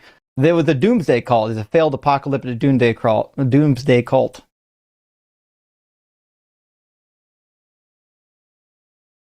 Okay. And but we know that in the Bible, there was an allowance for passing women around. There were concubines and harem ladies that were passed around. For example, Abishag is mentioned as a woman who was initially given to David, but passes through 2 different hands. And who was it that offered up his wife secretly? Offered up, that's interesting. Let me think on that one for a second. Acted as if she was his sister. Oh, Abraham, yeah. Yes. With Abimelech. Yes. And the king of Egypt. So, Tim, I got a weird question for you. You're a deist. I know you've called before, like 42 times. Is that true? Yeah, that's true. Is that the number? That's literally 42 calls. Last call was March 11th, where you asked, why would secular humanism win out in an atheist world? So now you're saying you want to talk about how you think religious prohibitions on sexuality were beneficial at the time, except the prohibitions you're talking about aren't necessarily biblical, certainly aren't consistent with biblical stories. They don't necessarily act as effective foils for the thing that you thought they were being foil.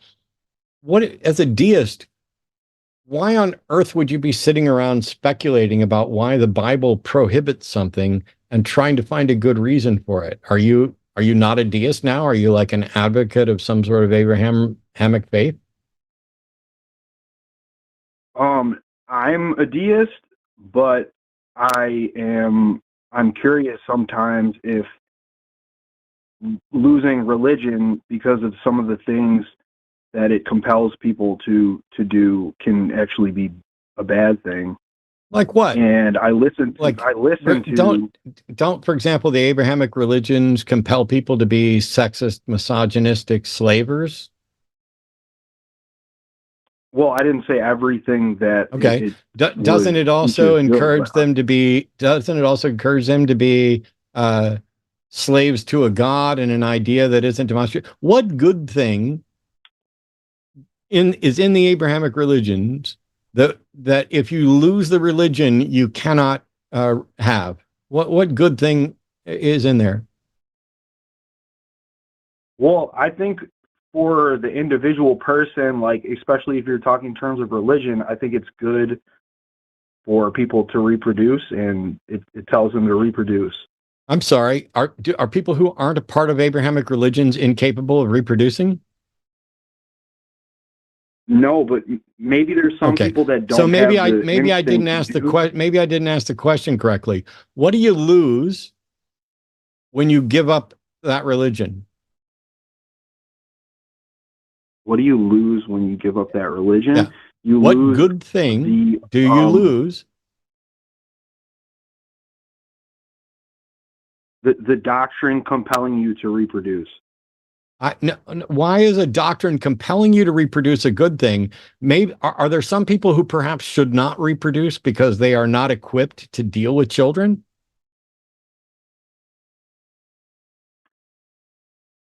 Probably yes. Yeah, so if there are people who aren't equipped to deal with children and you have a doctrine that tells them to reproduce, isn't that a mistake? I think for the greater good, it's probably a good thing, but on the individual level, for that organism, I think that the organism, from like evolutionary perspective, should want to. It's good for their genes, like. So whether it's for better or for worse. No. So are there people who genetically should not be reproducing as well? Because it's bad for the health of society? Sure. Yeah. If you have a genetic defect, and your religion tells you to procreate, even if you don't actually have a desire to procreate, isn't that a bad thing? It's bad for society, probably. Okay, but I don't know if it's bad. I'm sorry. I don't know how to keep asking this question. I'm going to stop continuing to ask this question and see if Justin has something to say, because the question was, what good thing do we lose if we give up religion? And you have yet to come up with anything either good or anything that is lost. That's bizarre to me. Well, I think in an irreligious society, you might be more indifferent about your genetics disappearing. Why do I care about that? I don't know. Why not everybody wants to pass on their genes, right? Sorry, what was that? Not everyone wants to reproduce. Is that what you said? Yeah, not everyone has a desire to pass on their genes. Yeah, well, what about maybe if it's bad for the collective, that you're indifferent, but you need more people. You're personally as it turns out, but if you were compelled, like it would be better. You and I both probably believe in personal freedom, don't we? Do you believe in personal freedom? I believe in the law. Like, I follow the law. Like, I don't know if personal freedom is really the best thing, but I follow the law. Should you be compelled to have a particular number? I don't know. Tim, do you think you personally should be compelled to have a particular number of children? A particular? I don't think I'd like it if I was compelled to, like, if I was, like, forcibly sterilized or something. I don't think I'd like that. I don't know if I was forced to have, like... What if it was better for the collective to forcibly sterilize you? I wouldn't like it. I don't care what you'd like. We're not talking about what you'd like. We're talking about what... Maybe. I'm sorry, Tim. I'm still talking. We're not talking about what you'd like. I asked for an example of something good that's lost with religion, and you keep, when you lose a religion, and you keep saying, well, what if this is better? What if this is better? And my question to you is, what if it's better for the collective for us to sterilize Tim? Because Tim is bad for women and bad for society. Is that how you feel, Matt? Yes, it is how I feel currently, but I don't want to forcibly sterilize you. I'm saying, what is your argument against forcibly sterilizing you? Well, I mean, I didn't... What is my argument against it? I mean, if that was what was best, I guess then that would make sense. It could potentially make sense. I don't know. Cool. Okay, so you don't believe in personal autonomy then? I don't know. I believe in personal freedom because what if society determined that, Tim, that you're part of, like, the undesirables, and that you're actually going to have to get segregated out of society? You're going to have to go live on an island full of undesirables.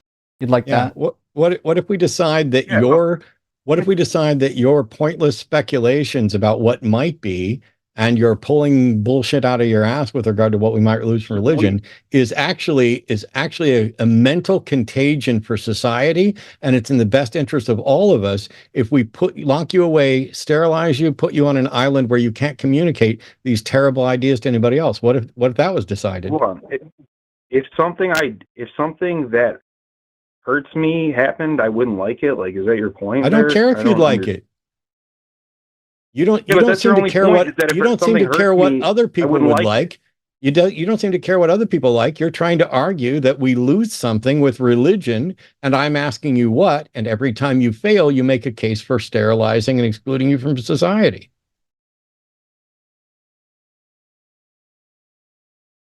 So you think that being compelled to reproduce by social means is the same as forcibly sterilizing people?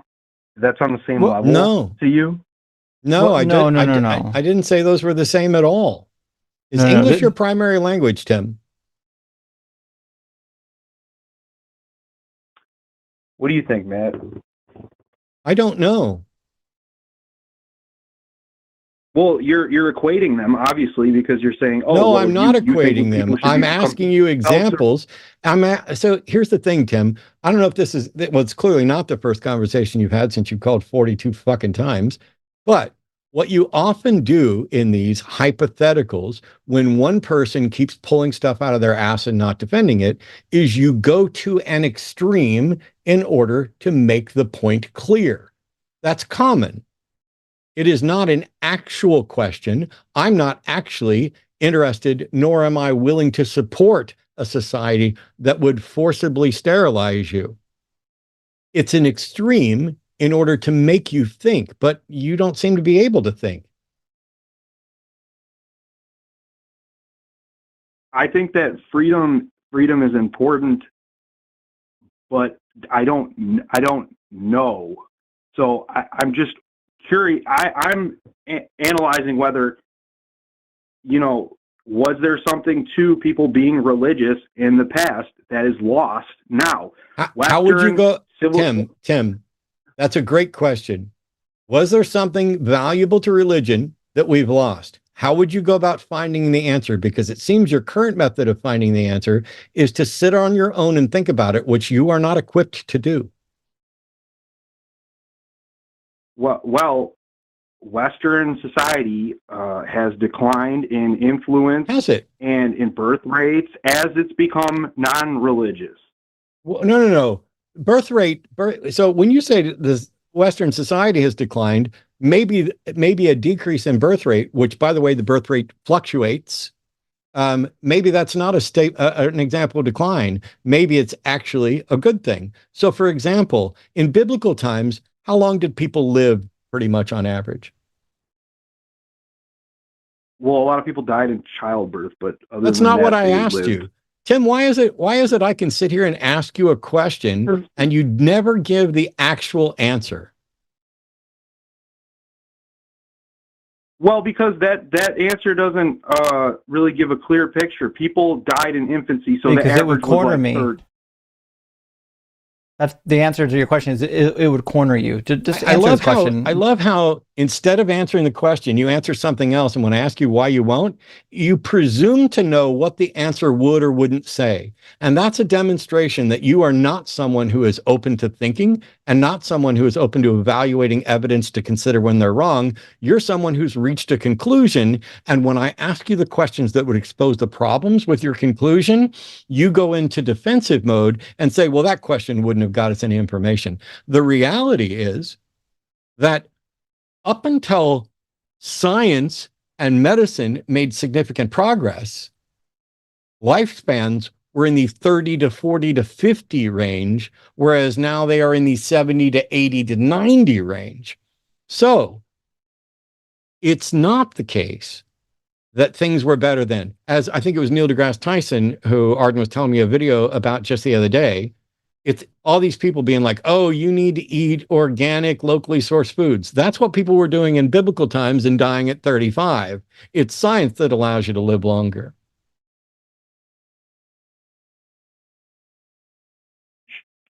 Sure, but the 1800s, they were living with all that 30 to 40, but they were having not 4 kids, they were having 7 kids. So when Western culture was at the peak, people were breeding very fast. So what? What's it got to do with religion? The life expectancy in 1850 was 40 to 43 years. You pulling shit out of your ass every time we have a conversation, Tim. Every single time. No, sir, you said in the 1800s. I was talking about biblical times, but I just went and looked it up. In 1850, in the United States, 40 to 43 years. So they weren't living longer then. Tim, do you care about actual facts? I didn't say they were living longer. I said their birth rates were so much higher that they were increasing in populace despite having a much lower life expectancy. So the birth rate in 1850 was 5 children per woman on average, and that is compensated for by the fact that they didn't fucking live as long. When people start to live longer and there are limited resources, all of a sudden a decline in birth rate is a good thing.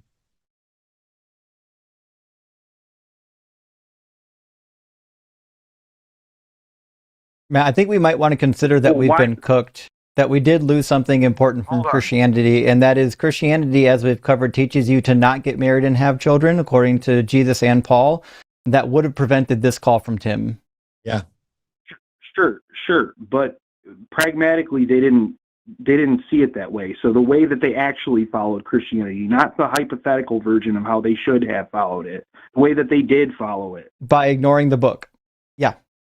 Sure, I don't care. I don't care what the actual book says. I'm not a Christian. I said, but pragmatically, the religion was benefiting them by helping their population bubble. The religion didn't do anything for them. So population growth is something that's going to change and fluctuate, and it is resource dependent. There's an explosion in the United States in this period of time because there was plenty of room and plenty of resources. There's been a decline because people are living longer, which makes the resource ratio change. But nothing about this has anything to do with whether or not the Bible was right to encourage people, as you said previously in this call, to be fruitful and multiply. That the thing you think we've lost is the encouragement to have kids. And you've already acknowledged that there are some people who shouldn't have kids. And so that encouragement would be a bad thing there. We also know that it would be a terrible thing if people started having 5 kids again now. So the biblical or the religious encouragement for people to procreate at that level would be a bad thing now. So what I asked you for, Tim, was a good thing that we've lost from religion, and instead you can only give me a bad thing. So I'm going to eliminate you from the conversation now. Call us back for a 44th time some other day. If there was ever a case for forced sterilization, we might have just been looking at it. Arden was reminding me that Tim's called before with some racist birth rate crap. And we take so many calls here that I don't remember all of them. I couldn't possibly keep up with all of them. But I want to get on to good calls. It's also worth noting that he said the peak of Western civilization was in the height of Jim Crow and women not being able to vote. Like, he is the most racist motherfucker who consistently calls in. Yeah. I title almost all of his clips with something like racist loser. So FYI, Tim, keep calling in. It's so much fun to dunk on what a pathetic piece of shit you are. Yeah. I'll take every dollar I make from dunking on racist losers. But I will also hope, when I look over at the call screening thing and see a theist, that I'm optimistic about it. So Pete is calling from Michigan, pronouns are he, him. Pete says, God is real. I've seen it. Hey, Pete, what have you seen and how do you know it's God? Well, where do you want me to start? Well, I literally just asked, what have you seen and how do you know it's God? So I guess you could start by telling us what you've seen. Oh, well, I've seen, well, I could start by my birth being, how about a miraculous birth? What is a miraculous birth? When you're born on a triple religious holiday. A triple religious holiday? Doesn't that happen? There's only 365 and a quarter days per year. So wouldn't a triple religious holiday happen every year? Or some of them every 20 years? It depends on what type of religious holiday. It was the December 25th, 6th day of Hanukkah, 1st day of Ramadan. Okay. 1965, under the star Ikea-Siki. How many people were born that particular day? A whole lot of people. Cool. What makes it miraculous if a whole lot of people were born that day? Because it was on a triple religious holiday with the star Ikea-Siki above. What year? That was in 1965. Okay. December 25th, 1965. Yeah, it was 1st day of Ramadan, 6th day of Hanukkah. What makes that a miracle? It would be the 7th day. It doesn't make it a miracle, but it makes it profound. You know. I'm sorry, Pete. But you said you said you've seen God, and I asked you what have you seen and how do you know it was God? And you said you could start with a miraculous birthday. So I'm using your words, and now you're saying it's not a miraculous birthday. No, I am. I'm saying it was a miraculous birthday. There's no doubt about it. Well, okay, there's plenty of doubt about it. I'm literally doubting it, and I'm asking you what makes it miraculous, and you just said it doesn't make it miraculous, it makes it profound. So what's miraculous about it? So Pete, what's miraculous about your birth? Pete, listen, what's miraculous about your birth, and how does it mean that you've seen God? Well, then we're going to have to talk, about 60 years of profound incidents. I don't have that much time, Pete. I need you to answer the question that I've asked now. You were born. Well, that's what I'm saying. You were born December 25th, 1965, correct? Yeah. You consider that day profound or possibly miraculous, right? Yeah, it was on the 1st day of Ramadan. I don't need you to tell me. Pete, I swear to the God that you think is real and miraculous, I never need you to tell me again that it was the first day of Ramadan. Do not give a fuck.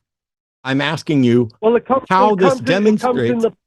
I'm sorry, I'm still talking, Pete. I'm asking you how your birth, along with the birth of all the other people on December 25th, 1965, in any way demonstrates God, because you called in to say God is real, you've seen it. I said, what have you seen and how do you know it's God? And you started with this. So tell me how your birth demonstrates God. Differently from the people that were born on the day I was born, right? And this is how it will demonstrate that it's different. Is on September 14th, 2007, I die and come back to life on September 14th, which is the second day of Ramadan, and then it is the day of the cross and the second day of Rosh Hashanah. And that's how I differ from it. So these dates are hitting, and these dates that are filled with religious meaning, deep religious meaning, about what is and what is to come. You know, I mean, this is a true story I'm telling you. So I mean, I think it points to a God.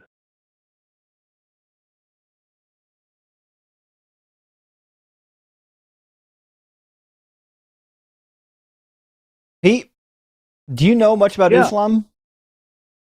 What's that? Do you know much about Islam?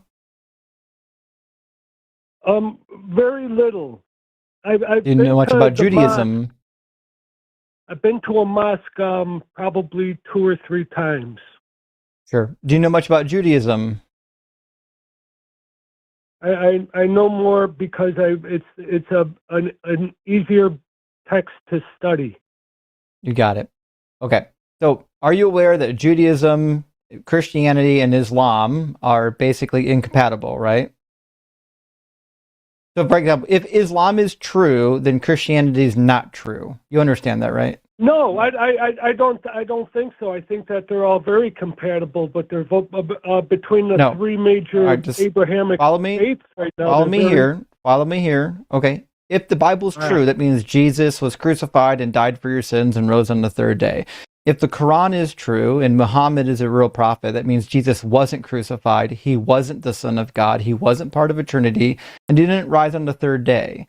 Which means it would be like nonsensical for the Abrahamic God to somehow make your birthday line up with multiple holidays from multiple traditions that contradict each other.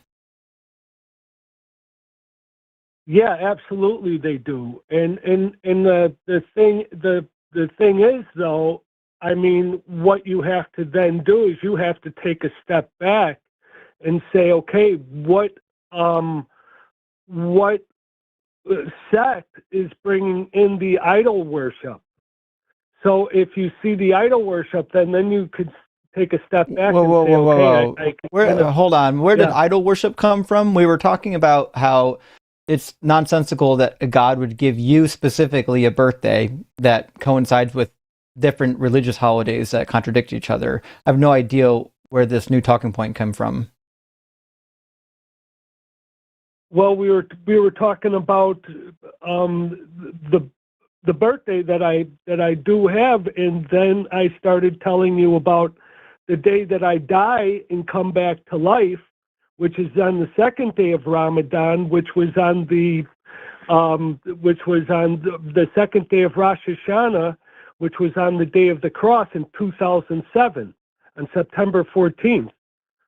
So I mean, sure. I have a story that is different than the other people that were born on that day that still goes into eschatology of the faiths today, which are the Abrahamic faiths. Right, but what I'm saying is, I not paid most attention to those Abrahamic faiths. Right, but go ahead. Give me a second to help you understand, Pete. The 3 Abrahamic religions, Judaism, Christianity, and Islam, are all 3 contradictory. Only one of them can be true. All of them can be false. So it wouldn't make sense for a God to line up your birthday on a holiday of only maybe 1 true religion and then 2 false religions. How would that be relevant to anything? well, he not only was I born on those days, but I die and come back on very relevant days also. So the thing is what he's trying to, what I think, I'm going to just say Hashem, just as the name. That's his name. Oh boy. The name Hashem, whatever you want to call him, that's the name to me. The name. That's it. Technically Yahweh. We don't have to worry about that. What? Pete, I don't want to belabor the call past what was necessary. I'm just do my best to keep it on track if we can. Hold on. I'm telling you that Hashem, then in the end, he's saying that there are two false religions in it. There's two false ones. And the bottom line is why we're going through everything we're going through now and what's happening to us now. Are there only two false ones? To revisit the Torah. We're to revisit the Torah, all of us. Okay, Pete, we might actually now revisit the Torah. Pete, hold on. We're almost at a point where you and I can do something. So we agree that all three of these religions can't be true. You think your experience is demonstrating that one of them is true. Which one of them do you think is true?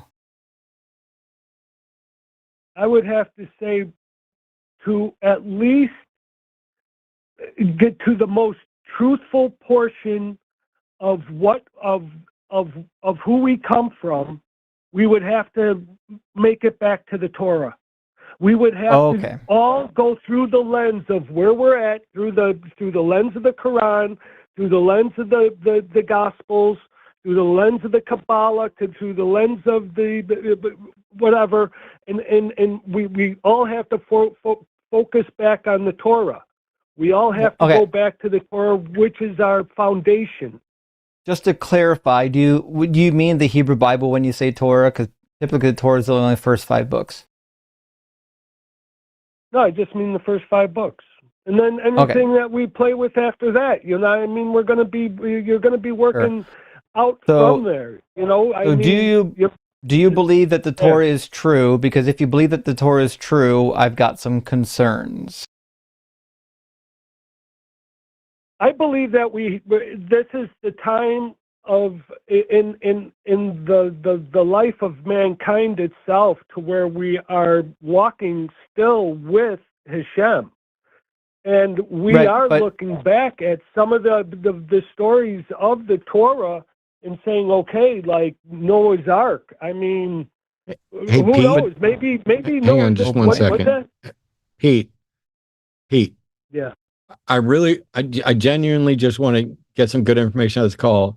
So please pay attention to what Justin is asking you and try to answer that, because it's I'm not saying it's your fault, but you're meandering because Justin's asking specific questions to try to get some clarity here, and you're answering different questions. And so I appreciate the fact that you said we need to get back to the Torah, and that by that you mean the first 5 books. But you think this is what Hashem wants and is trying to tell you. Justin has specific questions about that might make it clear to us and and give some clarity to you. So I just try and be a little more specific when he asks something. So my question is, I'll do my best. It doesn't require much other than a yes or no, which is, do you think that the Torah is true in all that it says?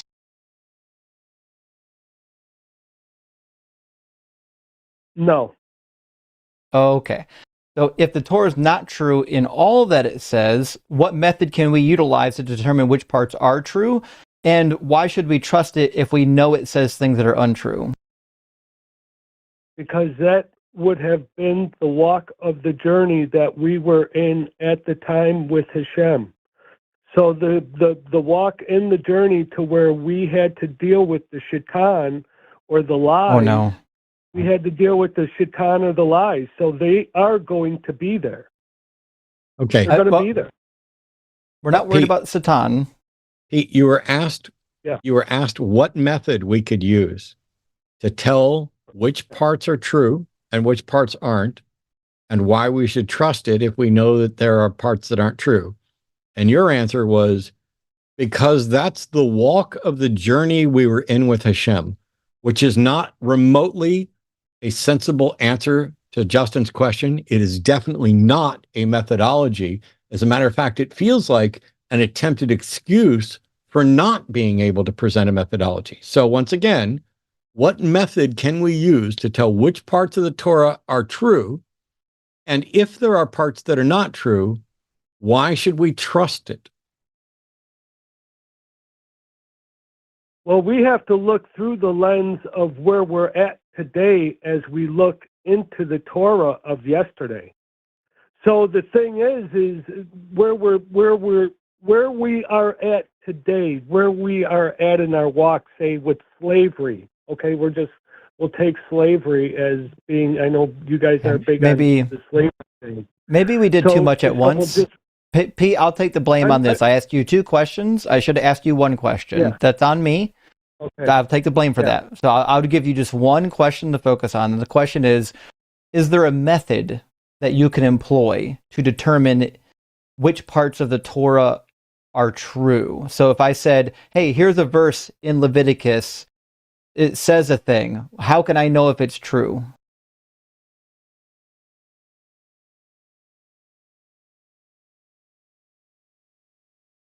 I just go with it. That's how I would say to do it. Is you just go with it. You just say something. It's just something. Well, we can't go with it because in Deuteronomy 22 it says that women must bleed on their first intercourse, or else it is indicating that they're not virgins, and then you get to stone them to death. But we know that only about 43% of women bleed their first time doing the deed. So that can't be good advice to follow. We also have like all kinds of other advice in the Torah that doesn't make a whole lot of sense either. Like it says rock badgers and rabbits both chew cud. We know that they don't chew cud. Genesis says that Jacob mated some animals in front of a striped pole, and they gave striped offspring because of this. That doesn't work either, right? So why are we trusting the book? Because that was where we were at with the God at the time, with Hashem at the time. I mean, when we're looking at the whole how we treated people in slaves, that was whole society at the time. So the laws that had to be made had to equal in the walk of humanity itself. The problem that you've got is that the Torah says to follow these laws forever, right? So I think what you're attempting to do, and I'm not trying to overtalk you, but I just want to make sure we keep this linear.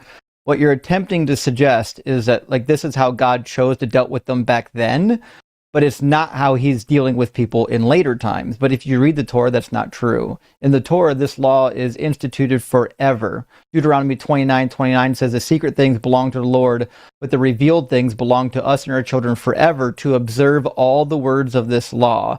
And then in the rest of the Hebrew Bible, God punishes them for not following every single stipulation in the law code. And in Deuteronomy 30, in the Messianic age, the final age, it says that when God circumcises the hearts of the people, it says, then you shall again obey the Lord, observing all of his commandments that I'm commanding you today, Deuteronomy 38. So what that means is that this law code isn't temporary. This isn't like a temporary thing where God's like, hey, you need this now, but you might not need it later.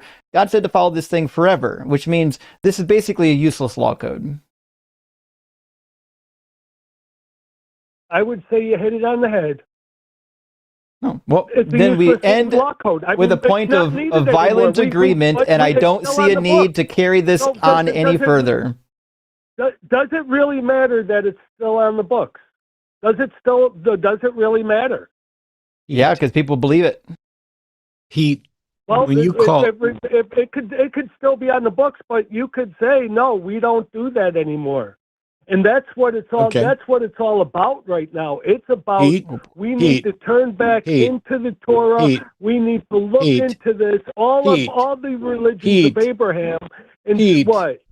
Hey, Pete, does the Bible say, "I am the Lord thy God; thou shalt have no other gods before me"? That's why I don't believe in Jesus. I asked a yes or no fucking question. Yeah. Okay. Yeah. Cool. We don't do that anymore.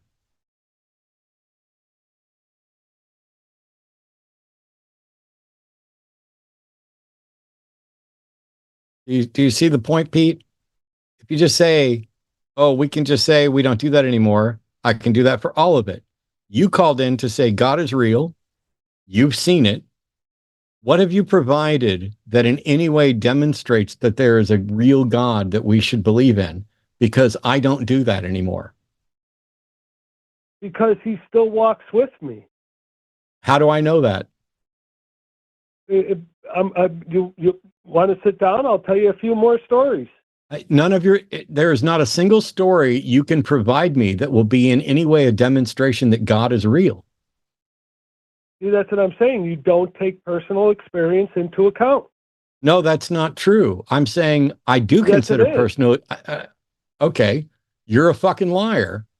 I do take personal experience into account, but your personal experience isn't sufficient to prove that there's a God or something supernatural. You need something other than that to demonstrate it to me. I'm happy to consider personal experience, but right now, your personal experience so far is barely touching the reality that I experience, and you've called in to talk about how you can prove there's a God, and you can't. All right, you want to use skull and bones?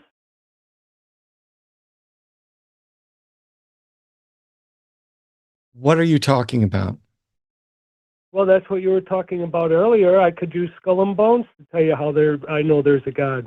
No, you couldn't. There is nothing about it. There's nothing. There's Pete, stop fucking talking, Pete. There's nothing about an organization that proves the supernatural. How do you prove there's a God? Well, sometimes there's incidents, in that you have to just be aware of, like, your surroundings. And like who is really in power of it all? I mean, I think that, when something profound happens to you in your life and people want to shake it off as like just mere, dribble drabble, I think that, you're going to get pushback. Especially where Pete, not a word you've said shows that you are in touch with reality or how to tell what is real and what's not. Not one word. I'm asking you very specifically, how can someone verify that there is in fact a God rather than merely suspecting there's a God?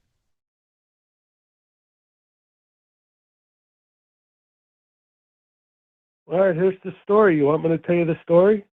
No, I want you to answer my question. Stories don't answer questions. I'm asking you, how can someone verify that a God is real? Well, if I tell you my personal story on what happened, then you can verify it, and then you would know it's real. No, I can't. I cannot verify the details of your personal story, and nothing about your personal story would verify that there's a God. Yes, there would, because it was in the news. All right. How long will it take you to tell me your story? 2 minutes. Maybe a minute. It'll Okay. be quick. I'm going to give you 2 minutes to tell your story. I'm going to take notes, and I'm going to warn you now that when your story turns out to be absolutely nothing that can in any way demonstrate the truth of the supernatural and that there is a God, I'm going to be a dick about it. Are you prepared for that? Yeah, you could go ahead and lay into me. Cool. I'm going to give me just a second. Give me just a second. Give me just a second, because I'm going to start the clock.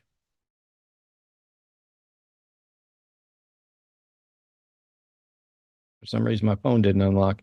I'm going to start the clock. You have a 2-minute timer. And I'm going to stick to this. If you're not done in 2 minutes, too bad. You ready? Yep. Go. All right. It started in California, and I met up with this Apache medicine keeper, and he gave me this medicine altar. So anyway, he told me to take this medicine altar. After he initiated it, I'll make a long story short, I made it from California all the way to Goshen, Connecticut for the white buffalo. So I had to go see this white buffalo in Goshen, Connecticut, and lay this altar of this Apache at the foot of the white buffalo in Goshen, Connecticut.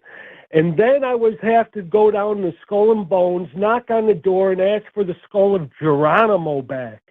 So anyway, I freaking buried the altar at the foot of the white buffalo at Skull and Bones. Went down, not Skull and Bones, but in Goshen, went down to Skull and Bones, knocked on the door to ask for the head of Geronimo back. Did not get any answer. I just left it there. But then, know what happened, man? The wind started churning down in the Caribbean, man. And the freaking winds picked up, and Hurricane Sandy carried all the way inland, man. It was like 2 weeks later that happened. And the tree on the greens of Yale fell with skeletons wrapped in the roots. That's how I know there's a God, brother. That's how I know.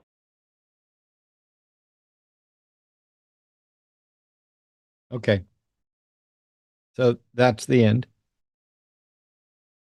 Pretty much. That's one of the stories. I mistakenly set the timer to 2 hours. No, stop talking now. Stop talking now. Stop talking now, Pete. I mistakenly set the timer to 2 hours. So your story is that you went to California for a medicine keeper who gave you a medicine altar, and then you went to Goshen, Connecticut for the white buffalo to lay the altar at the foot of the white buffalo, and then you had to go to Skull and Bones and knock on the door and ask for the skull of Geronimo, but you didn't get any answer, so you left it there. I'm not sure what you left there. I'm not sure where the Skull and Bones is or what door you knocked on, but then the wind started churning in the Caribbean 2 weeks later, and Hurricane Sandy came inside, and the tree in the greens of something fell down, and that's how you know there's a God. You are a delusional buffoon that is not in touch with reality, who doesn't know anything about how to verify that something is real. I'm genuinely sorry. I promised you I would be a dick, but I'm going to limit my dickness right now because at this point, I think it's incredibly mean to pick on someone who is so divorced from reality that they think in 2 minutes they can tell a story about a medicine man and a buffalo and a tree and Skull and Bones. It is almost sad that I hope you find some help, because I think you're probably a good person, Pete. I know I said I'd be a dick, but I can't. You're probably a good person.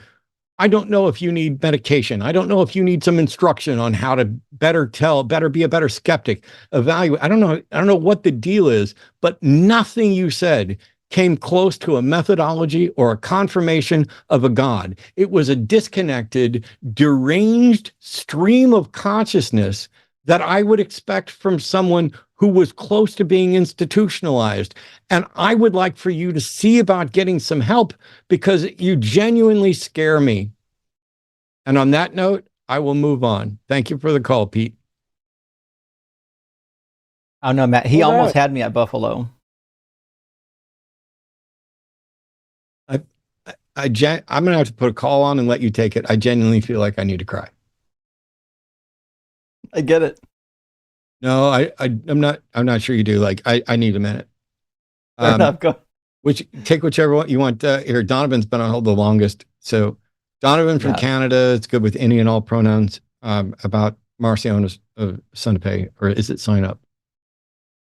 Sunape is pretty common. I'm not an expert on this one, though. I don't know the pronunciation of that one, but Donovan, you're on the line with Matt and Justin. How you doing? Hey, mostly just Justin, I got it. Pete has been through it, huh? I literally had a tooth out today, and I think Pete has had a harder day.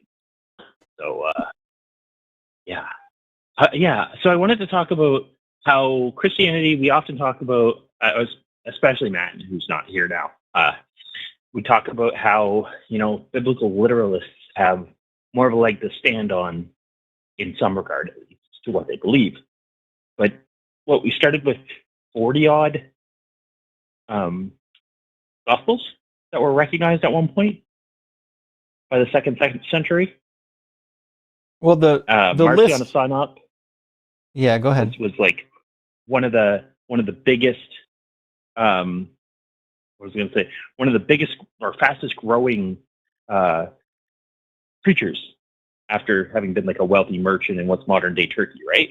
And he had his own gospel, which is sort of a proto Luke, and he was being really successful in his religion, which did even include the whole end times thing of we shouldn't be procreating, but he separated his version of Christianity from Judaism, which is, I think, a really fascinating thing that led to people deciding it was heresy and not the way they should be going.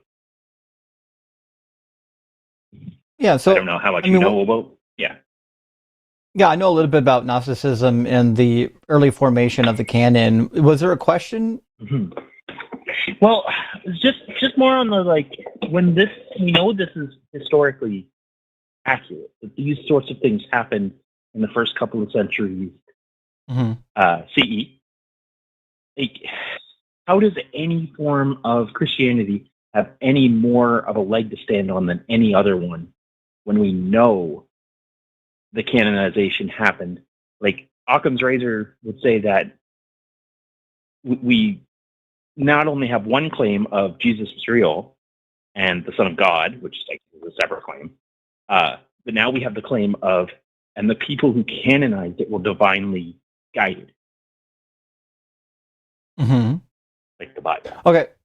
So I can tell you what most Christians are going to say. Most Christians are going to say, if you're Catholic or Orthodox, you're going to say this was decided by the early councils. So the Council of Laodicea, there's a decree after a council by Pope Damascus. Then there's also the Council of Hippo and the Third of Carthage, and there's a couple other councils that we can point to where the discussion was around the canon of Scripture. And we, of course, we know the early canon lists, like from Marcion or the Muratorian Fragment and things like that, were floating around. But if you're Catholic or Orthodox, your typical answer is going to say, well, it was decided via council by the Holy Spirit. Now, to be fair, it was also decided via sword, where people who disagreed with the council rulings were, often labeled heretics. Some of them were physically injured, some of them were excommunicated, and so on and so forth. Yeah. But that's what they're going to say. If you were lucky, say the Holy Spirit did it and excommunicated you.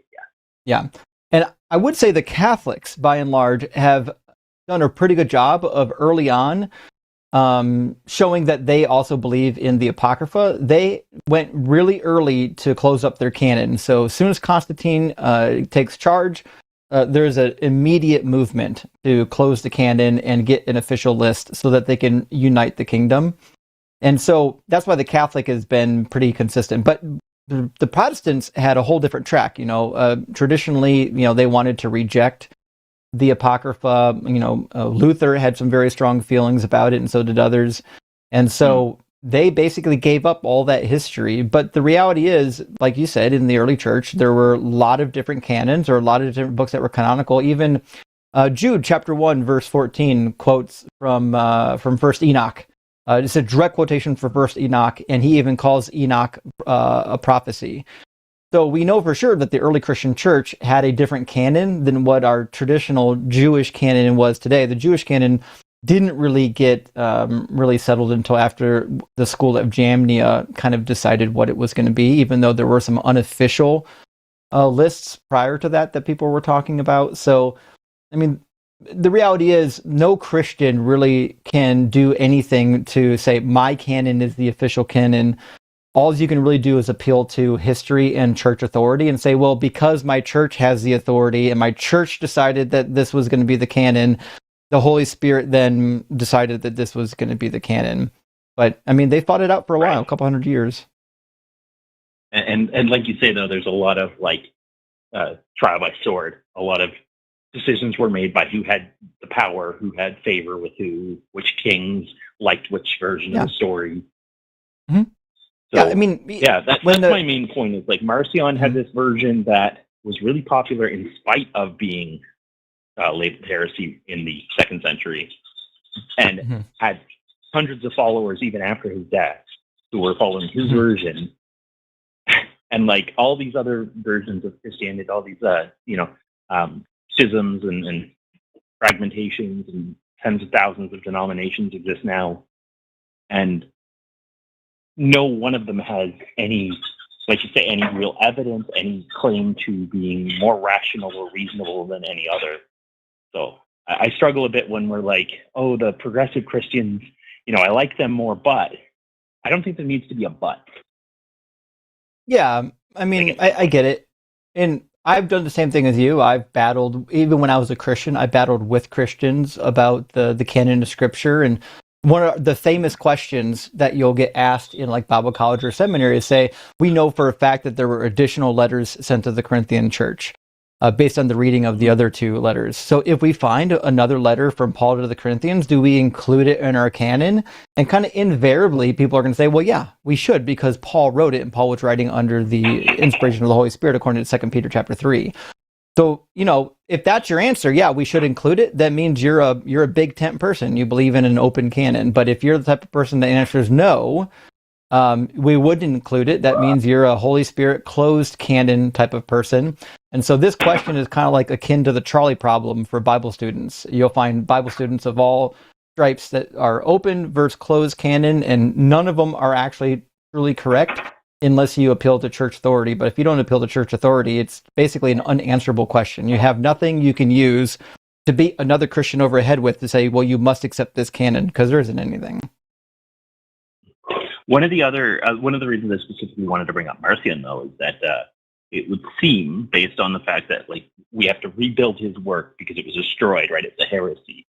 But rebuilding his work from the letters people wrote criticizing it, which had to quote it to do so, it looks like scholars have been able to largely rebuild it, and seems to have been possibly the earliest version of Luke, which is a fascinating take on the whole canon, because Luke is a canon book based on the writing of a heretic? So that's speculative. We don't know if the Evangelion really was the starting point for Luke, or if the Evangelion was based on Luke. The problem we have with some of these theories is that we lack the textual evidence to support one clear answer. There is certainly a case to be made that Marcion came prior to Luke. There's certainly a case to be made that Luke came prior to Marcion, and scholars are battling it out. So that's not something I would spend a whole lot of time on. I think it's a very ambiguous. You're not going to find any clear answers to it. And while it is interesting, I think we would definitely want to shy away from making definitive claims like Luke was based on the Gospel of Marcion. But it certainly is interesting. There's a couple guys that have done work on this recently, Matt and Jaron from Christ Before Jesus. They wrote a little bit about this in their latest book, and there's a couple other scholars that are now talking about it right now. So it is now in public dialogue.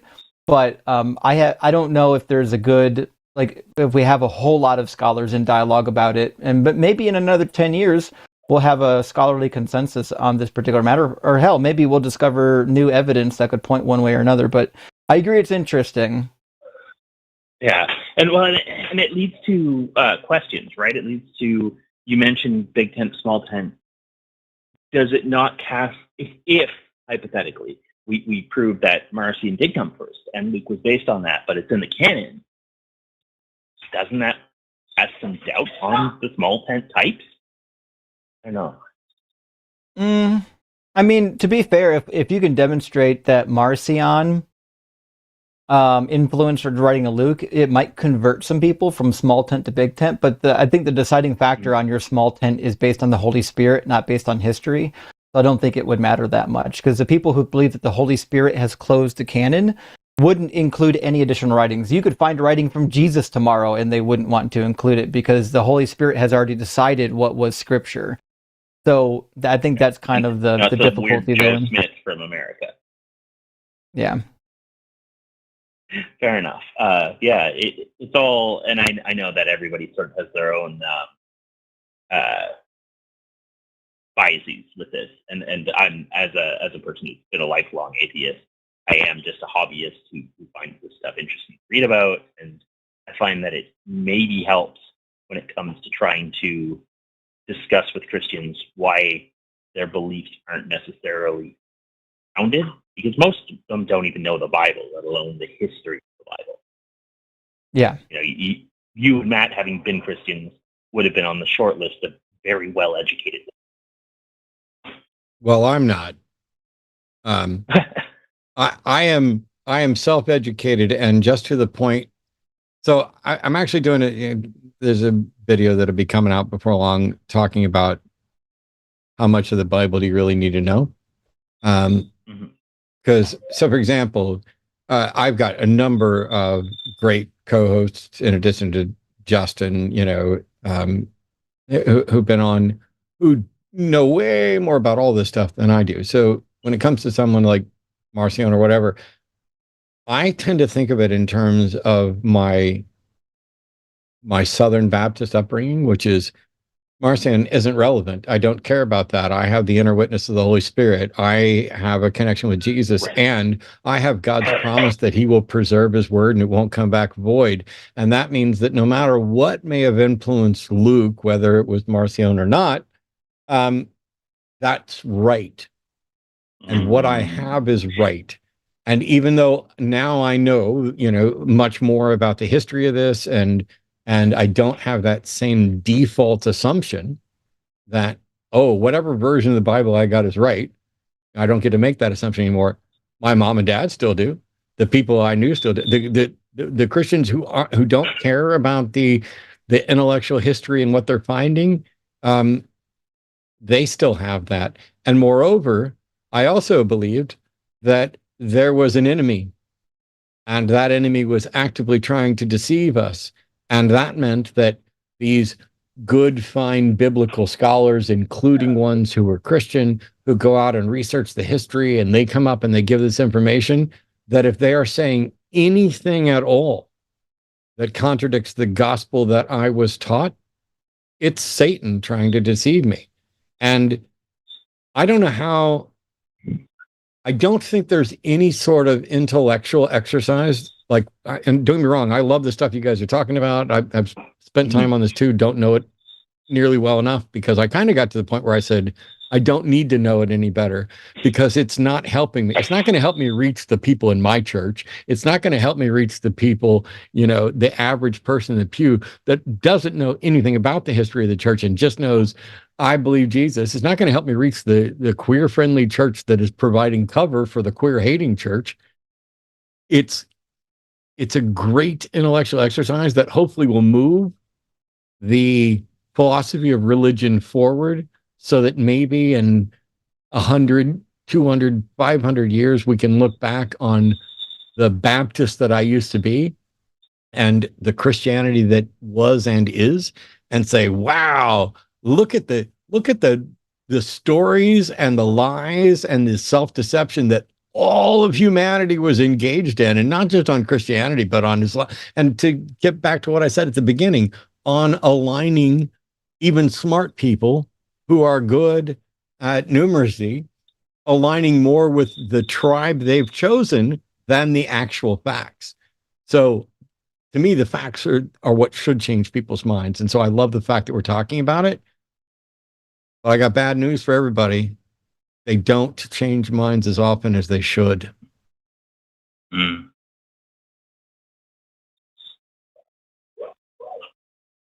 Nothing you guys have said would do Pete a second of good, but I'm not convinced that Pete is reachable. Pete actually reminds me of my late mother-in-law a lot, and it would have been hard to reach her. I shouldn't have mentioned Pete. Let's skip past Pete. No, fair. I don't want to bully anyone. Yeah, he meant well, but when you're deep in the sauce, it's hard to get him out. So what kind of it comes down to is the God works in a mysterious way argument really is what gets in the way of any of these like intellectual ideas. Like if Marcion did predate Luke, well, God planned it that way, and we ended up with Luke in the Bible because God wanted that. Okay, fair enough. That's how they're going to argue it, or something to that effect. Yeah. I missed part of it while I was away. Has anybody suggested that Marcion might be the actual author? Yeah, I mean, it's a potential. It might not be, but it's on the table. I just didn't know if you guys had discussed that because I was away going to the restroom. Yeah, and it's a really cool theory too. But And there's even a theory too, like, so Marcion also had an early copy of Galatians. And there's a theory that it might even be earlier than First Thessalonians, which is traditionally the earliest of the epistles. But if it is referring to a different Galatia, a southern Galatia, rather than the northern Galatia, it's actually possible that it could be part of the either the earliest or close to the earliest epistle. But I personally don't. I agree with the scholars. I don't think it is the earliest. I think it is something that Marcion had because it was early, but not because it was the earliest. I don't think that Marcion was inventing texts. I don't think he invented the epistle, and I don't think he invented Luke. But I do think he was using Luke to kind of stylize his gospel. But then again, I could never prove it one way or another. You know, this is all speculation. Right. We might be doing two different things. How early do you date Galatians? So typically Galatians is like 48 to 52-ish, but you can get later than that. Yeah, no, I thought you were saying, were you saying that Marcion had a copy that somebody suspected was earlier than the That's what I'm saying. So Marcion had a copy of Galatians that was early, like from a manuscript point of view, but it's hard to know if he was reconstructing Paul's gospel or if this was a false epistle. There's a theory out there that the Marcion gospel or the Marcion epistle was actually a false Pauline letter, and the claim is that Marcion put it out prior to our earliest example of the Pauline version. And it is slightly different. The reconstruction of the Galatian epistle in the Marcion documentation is ever so slightly different than the one that we find in the New Testament. Okay. I have no expertise in this area, so I'm relying on basically, I don't have my cheat sheets because I need to get Justin's cheat sheets. We need to, and maybe the desk plotter or whatever else. I need to get that because the cheat sheets that I worked on for years, it was basically ironchariots.org we built up, and now it's gone. And so my primary resource is, like, if I want to know the dating of something and anything about authorship, I tend to go to earlychristianwritings.com, where Galatians is easily one of the first. It's like Passion Narrative and Thessalonians and the speculative Q, and then Galatians is right up there as one of the first 4 or 5 that we have decent dates on. I just took interest in Marcion because, like, as an idea, I thought it was fascinating that somebody had preached a version of Christianity that was, polytheistic instead of monotheistic, wherein Yahweh, the God of, the Hebrews, was a different God from the Father, and thought, assuming it's not just anti-Semitism, which it might be, haven't read it myself to see what the real reasons are there, and assuming that version, like the Father, doesn't do a bunch of evil things, then it's in many ways a more excusable version of Christianity, in the sense that, like, this is meant to be a path to salvation, but it's still really an apocalyptic death cult, so still not particularly excusable. Yeah, 100%.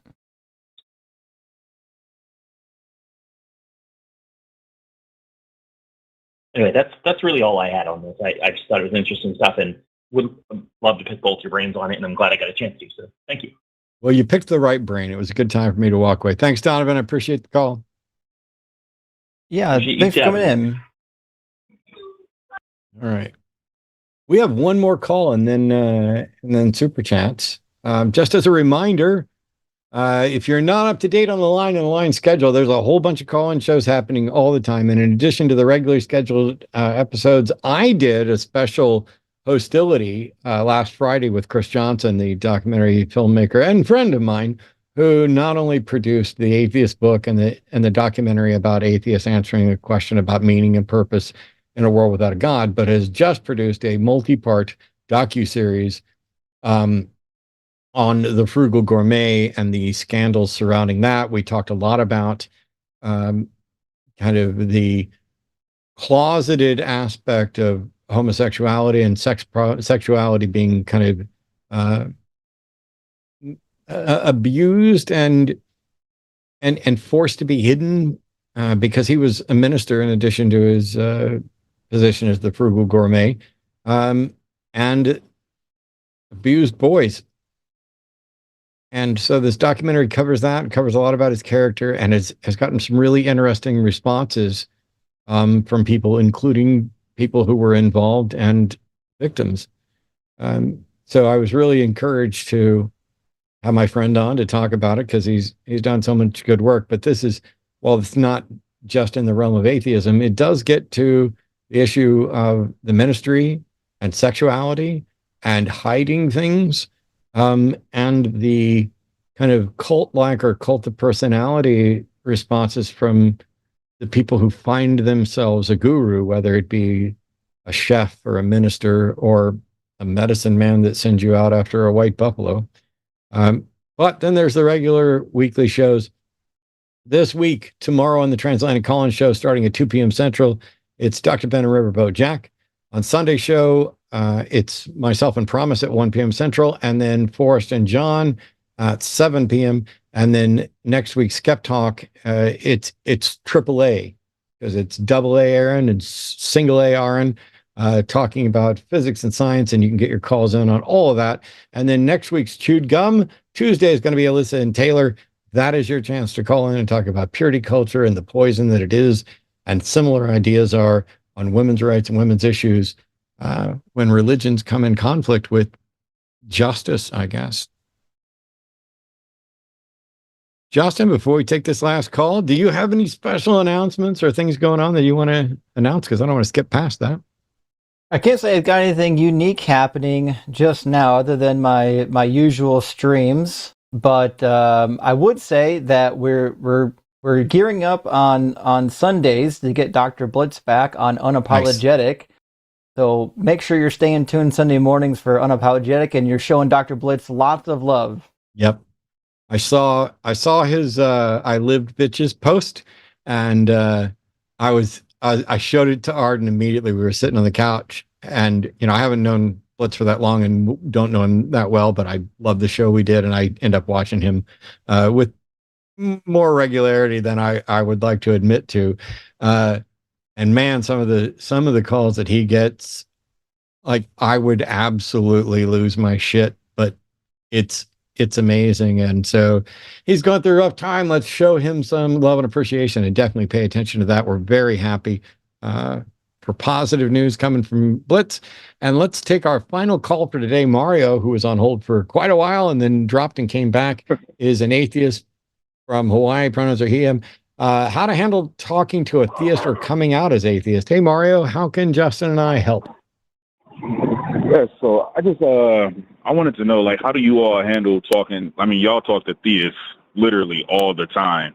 How do you handle staying, like, calm when you do stay calm? Trust me, I've watched hours and hours of y'all's live chats and streams. So, like, how do you handle it? Because, like, I seem like I end up becoming more condescending, and I try not to be. How do y'all handle it? So I'll say this, and then I'll leave it up to Justin. So I'm pretty much the same person off what you see on the shows as I am on, but there's an exception. Mm-hmm. The people that I'm interacting with are very different. If I'm out in public and I'm talking to somebody about religion in the face-to-face situations, I can't, somebody who I'm not going to get trolled in person. I'm not going to have fake conversations. There's not going to be the tech delays. And if I'm in a conversation with someone where I know very early on it's not going to go well, I just bow out. I get enough of this that I don't need to engage. Like there was a Christian that came up to us at a reptile expo and wanted, recognized me and wanted to have a little bit of a conversation. And in that scenario, I was like, I'm happy to talk to you on the show. I'm happy for you to send an email. I'm happy to schedule some sort of conversation, but I'm here selling snakes and teaching people about snakes, and that's not what I'm here for. In another circumstance, when I was flying back from Australia, when Arn and Seth and I did the Unholy Trinity Down Under, I was flying back from Australia and I was wearing that t-shirt, And the woman next to me wanted to teach me all about Jesus and then wrote me a check for $50. So I'm glad I just like listened to it. But somebody else on a different flight wanted to tell me all about how the Shroud of Turin was real, and it was definitive proof of God and Jesus. And what I did was I pointed them to Joe Nickel at the Center for Inquiry, who's probably done more research and written about the Shroud from a skeptic, reasonable perspective than anybody, and told the guy that I would be happy to have a debate with him about the Shroud of Turin, but I didn't want to do it on a plane where we might annoy everybody else. So that's kind of how I do it. I've had massive arguments with my mom to the point where we don't talk about religion anymore. But I wouldn't assume that if you see me get hot and hostile on a show, normal conversations in real life, I don't know that that's ever happened. Like, I don't know that I've ever lost my temper just out face to face with somebody, because they're different too. Okay. Yeah, because I've been an atheist. I'm 34. I've been an atheist since I was 14. I just don't openly tell people because of, like, I'm from Detroit originally, very Christian area, very Baptist. Most of the people I grew up around are Christians or believe they're to be Christian or Muslim. And yeah, it's hard to like tell them like, yes, I'm an atheist. And then when they ask me questions, because I don't typically ask them questions about their faith, but they'll ask me, oh, how could you be an atheist? I'm sure y'all are used to that. And so that's why I was like, how do you handle these conversations? And I know y'all have them all the time. So that's why I was like, maybe I'll get some advice. Well, thank you. I'm in a lucky position in that when somebody asks me why I'm an atheist, I can actually give them like really good arguments, not just for why the Bible isn't true, but why I think atheism makes sense. Now, not everyone has like done that. Not everyone has like gone to the drawing board and say, okay, how would I defend my position? If you haven't done that and you're not prepared to like get into a debate, it's well within your right to say, hey, listen, this is just where I'm at. I'm not convinced that any of these religions exist. You shouldn't be compelled to give a defense for atheism. You could literally just say, listen, I just don't find this to be convincing.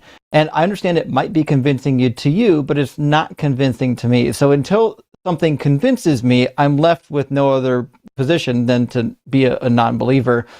It's not necessarily that everyone gets to atheism like I did by like trying to always prove my position. Like I'm going to take whatever position I can prove to be true.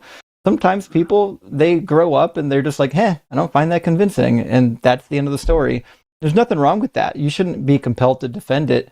And if like your friends and family like aren't able to accept that you're just unconvinced by the claim, then maybe, just politely ask them, said, hey, listen, like I didn't choose it. I didn't decide to not believe. It just is where I'm at. If you have a problem with it, maybe you shouldn't bring it up with me anymore. Maybe you should go discuss it with somebody else. Maybe call into the line and discuss it with Matt and Justin. Okay. All right, yeah. And I know that you have like cheat sheets. Is there anywhere I can like find that, or is that like just a your cheat sheet thing, or is there links like at a Discord or something? All just the for members, contradictions, because like the things that didn't compel me just didn't make sense. Like I think it was Joshua who stopped the sun. Like I have my degree in biology. I don't. I understand that if the sun stopped, I mean we stopped spinning. Stuff like that. Like I didn't believe in Exodus because the story just doesn't make sense to me. Like I was 15 when it didn't make sense to me, and I was just like, all right, I just backed off of it. Like I enjoy mythology, so I enjoy Christianity as a mythology, but I don't read into it enough to be like, oh, these are the contradictions, or it says this in one verse or passage, but it contradicts in another. Is there like a cheat sheet that I can find online somewhere? Any resources? There's quite a few resources. I could say the cheat sheet that I use is a living document. It's in my Google Drive, and everyone who subscribes to my Patreon or is a member of the Crack and Crew Elite on my YouTube channels have access to it. I add to it every week. It's full of Bible errors, discrepancies, failed prophecies, explaining why Jesus didn't fulfill any prophecies. It's It's full of stuff. It's chock full. So that might be one route you can go. You can also get like a book. There's been some mediocre books at least written on it, like the Encyclopedia of Biblical Errancy. You might be able to get something out of the Skeptics Annotated Bible, but to be honest, like I built my my position using scholarly resources. So, like for example, you can just get a good New Oxford Annotated Study Bible, and they're not trying to make atheists, but they will point out in here, like, hey, there's a discrepancy here, or actually this disagrees with this thing over there. And you then you can tell when you read through it, you're like, hey, listen, I didn't make this up. The scholar here is telling you about it, right? So that's a route you can go as well if you want to do a lot of reading. If you don't like reading, that might not be your thing. Oh no, I enjoy reading. Okay, I've talked about it for years. There's a couple of charts. But I think. Sorry. No, there's a couple of charts that got famous, and it'd be like a chart of here's the Bible, and then a whole bunch of red lines back and forth showing every contradiction. Those charts are not accurate or reliable. And while I love Skeptics Annotated Bible to the point where not only do I have it bookmarked, but I have the printed copy as well, not everything that's in there is reliable. Right. Not everything at infidels.org, which has great documents, some written by scholars, some written by armchair enthusiasts, some of which are incredibly useful and were useful to me as I was, I don't know, at the time, I don't think I would have called it transitioning, but whatever. That's useful.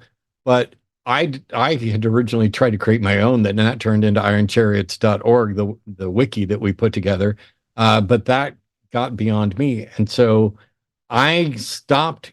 I don't even somewhere I have my old cheat sheets. I'm going to join Justin's elite so I can steal his cheat sheets and then edit them to suit me better. Because, for example, there's stuff I used to know off the top of my head. Like, of the Pauline epistles, there are a handful that are pretty much universally affirmed that Paul wrote them, including the earliest, like 1 Thessalonians. There are some that are disputed, like 2 Thessalonians, and then there are some that are probably not authentic, like Timothy, 1st, 2nd Timothy, and Titus. And then an anonymous one that was Hebrews, which credited to Paul, but almost like are there any serious scholars that still think Hebrews was written by Paul, or is it just one? Yeah. And so the question then becomes, does that information matter? Well, it matters to somebody, and it's important. It's like I was saying before, it's not going to change some biblical literalist mind who thinks that God has preserved it all. They don't care what Paul wrote or Paul didn't write. Most of them don't know that the bulk of what people would identify as Christianity has a lot more to do with Paul than Jesus. It's, the Pauline view won out, which would piss off a lot of the disciples if they knew. And what's funny is that's a point that I think should be made more often, which is, hang on, who did Jesus? Let's assume that Jesus was real, and we don't have a gospel from him. What did Jesus actually say, and what did he think? And what would the disciples and Jesus think of Paul's writings? And what would they think of there being writings that people are attributing to Paul because they revere Paul so much, that Paul carried so much authority, that literally one of the books starts with, I write this with my own hand so you know that it's me, and it's almost definitely not him. I mean, if that's not going to make a difference to a good chunk of Christians because they just let go and let God. I'm just going to trust God. God will fix it all and explain it all. But from a scholarly standpoint, it is wild that it's not discussed more often.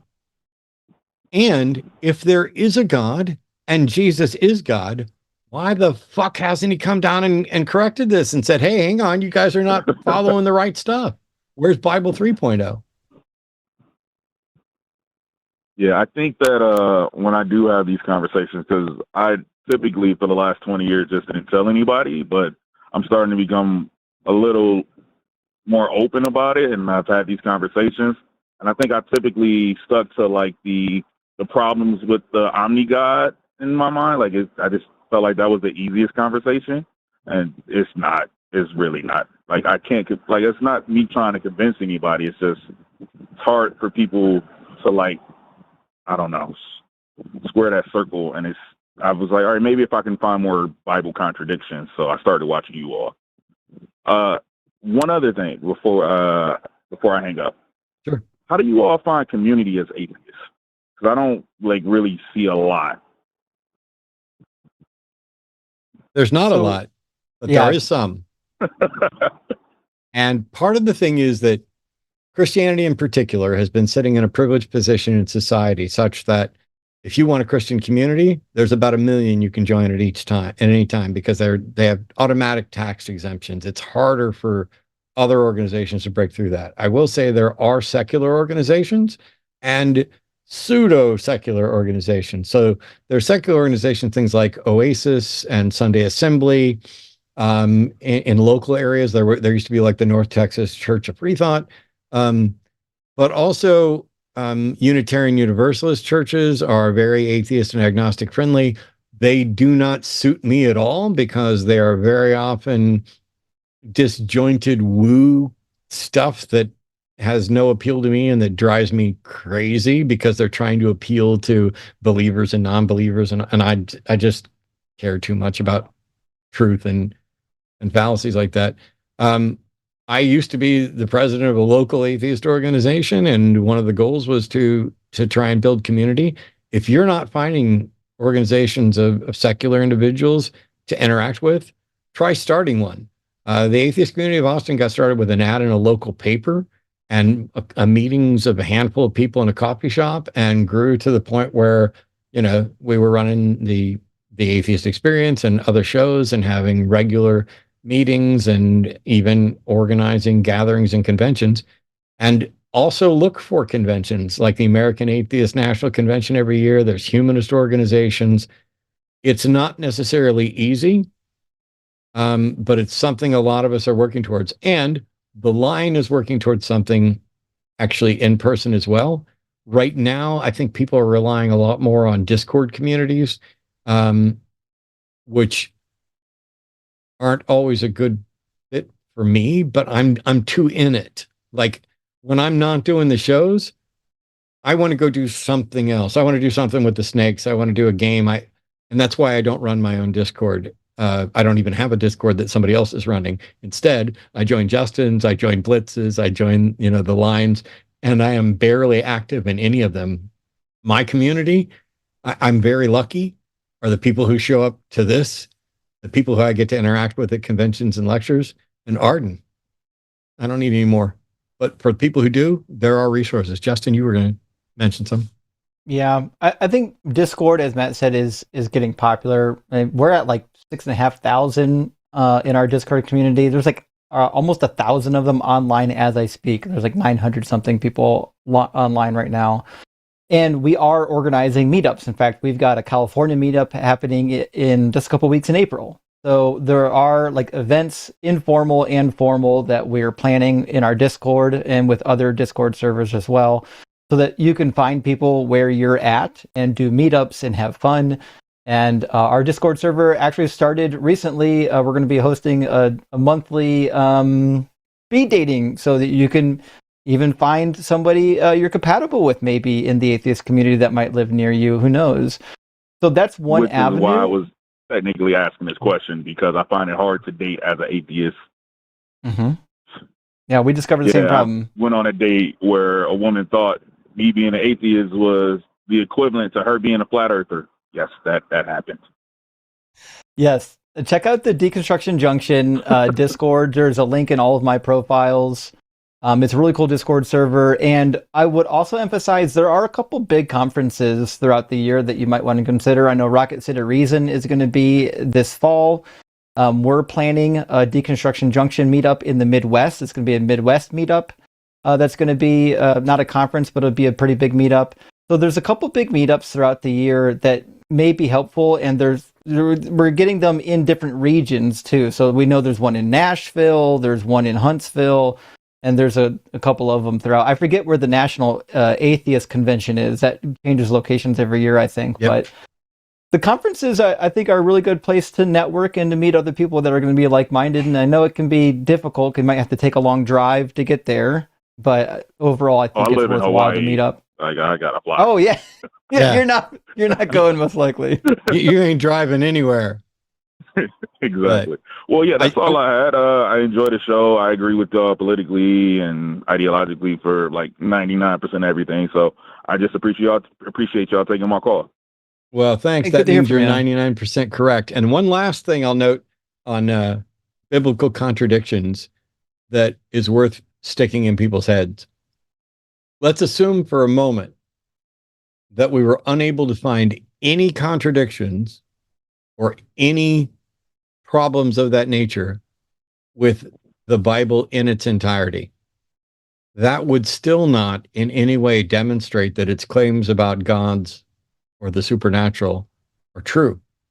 And the existence of contradictions, while interesting and useful, and definitely say something about whether or not God is in fact preserving that word, also don't necessarily disprove the claims. And they're worth looking into, but they're not the end all be all that some people went for. Hopefully that makes sense. I don't think I ended that the way I started it. No, I understand what you mean. No, definitely. Appreciate you. Thanks, Mario. We're going to do some super chats now. Take care, man. Have a good one. Bye. All right. We have super chats, and Arden's in charge of all of them, just like everything else that matters to me. Your super chats matter, so I put Arden in charge of them. All right. Hey, listen, right up, we got one from our own Discord. Nice. Speaking of the devil, someone who's running our speed dating round next time we do it. Go ahead, Matt. $9.99, $10 from Carnage Asada or Asada. I don't know. Yeah. What a fantastic pairing. Though I do hope we'll also get to hear from Justin's fucking rock tonight. Hashtag JFR. Justin's fucking rock. Indeed, we rock shall. Hard for Doug. Absolutely. And $9.99 from Greg Markowski says, I think the great gift from Iran is $50 in Kohl's cash. I got 8 new chicks for the flock last week. We'll start producing eggs in about 3 months. Nice. If you have any of those, well, never mind. You're too far away. I was like, anybody who's raising chickens, if you have any, in the eggs that go bad or stillborns that don't make it, I have a couple snakes that do like to eat eggs or do like to eat chickens and quail and stuff like that. But we are not in a place like this is the easiest question in the world. Hey, Arden, would you like to live in a house where you could raise chickens? Yes. See, it's just that's just one more animal. It's just we can't here. But thank you so much, Greg.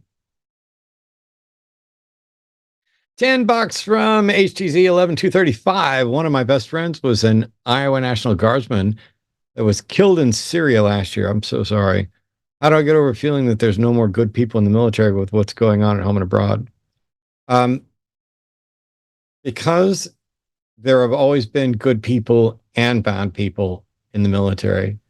The military is too big for there to not be good people there. But a lot of them are going to be in incredibly difficult situations. For example, you don't have to follow, matter of fact, you should never follow an illegal order. Problem is that the average service person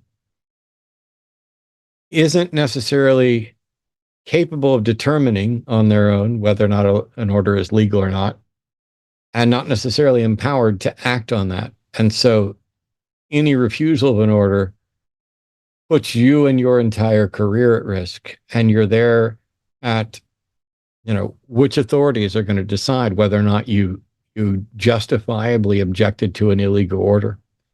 And if we're in a position where we don't trust the courts, if the Supreme Court is going to make our supreme leader the supreme leader, and we're not going to, adhere to precedent, it's the riskiest time ever to stand up in the military. And I'm incredibly grateful for the people who serve, but I'm even more grateful for the people who are brave enough to stand up for what's right and to call out what's not. But let's not pretend that it's an easy thing. And let's also not pretend that the people in the military have the same rights that the rest of us do. And when you think about the rights that we're all losing every single day, either directly as a matter of laws changing or indirectly by fascistic enforcement, the military is even worse off. So instead of thinking about it in terms of, are there good people left in the military? We need to be thinking what we can do to make the good people in the military have the power over the military. We've got 10 from Paul691 to Vincent. Vincent, keep going, bro. Never stop searching for the truth. And I got to be honest, I'm a little bit tickled that he decided to call back in today, because I talked to him back in October when he called, and what a cool thing it is to see somebody making progress in real time. Yeah. I'll take 100 more calls from Vincent, over Vladimir, who's just a troll. $10 from Steve Gear, just saying thanks to the dream team. Hashtag Justin's fucking rock. Nice. Thanks, Steve. And 10 from Catholic Thinker, good to see you, friend. Says, hey, Justin, thanks to you and Ian. My feed is slowly getting more of these atheist debate shows, and I love it. Lots of information and stuff to explore. Correlation doesn't equal causation. That is the truth. And Catholic Thinker, thanks for being here, friend. I mean, but to be fair, though, we might convert you eventually. Be careful. That's all right. Catholics aren't real Christians anyway. Oh, wait, I need to do the... There we go. That comes both from my Baptist upbringing and from my Christian nationalist, no true Scotsman fallacy crap earlier today. And also from actual Catholics. I literally had Catholics tell me, we're not Christian, we're Catholic. And I'm like, why would you make that distinction? Oh, no, there's important reasons. And, the Holy Roman Church and all that. $10 from One-Eyed Atheist. Hi, legally blind here, and what vision I have recently got worse. It was medical science that saved the little vision I do have, not any supernatural entities. Go thank a nurse today. If you go back and watch in time, I didn't have to used to wear glasses for these shows. And now I have these glasses that are just for the computer screen. These glasses, which I can wear all the time, including at the computer screen. But what it does, because they're progressive lenses, in order for me to read things, I'd have to be going like this more, and I'm doing this, and it looks like let me just go with my computer glasses. And $10 from Dr. Mitch says, well, dang it. Now I need to give you $10 to get a super chat read out. Still not Satan, though, unfortunately. Well, I mean, if you were, to be fair, he seems more likable than the Godfella in the Bible. I mean, I didn't ask for much for my soul, and yet no satanic, no supernatural takers. $10 from Empress Lizard. Thank you so much. After Vincent, we need to hear a good old no, you're done from Matt. This is the hang up after all. I'm genuinely trying not to necessarily think in those terms as much. I appreciate, the clip and the,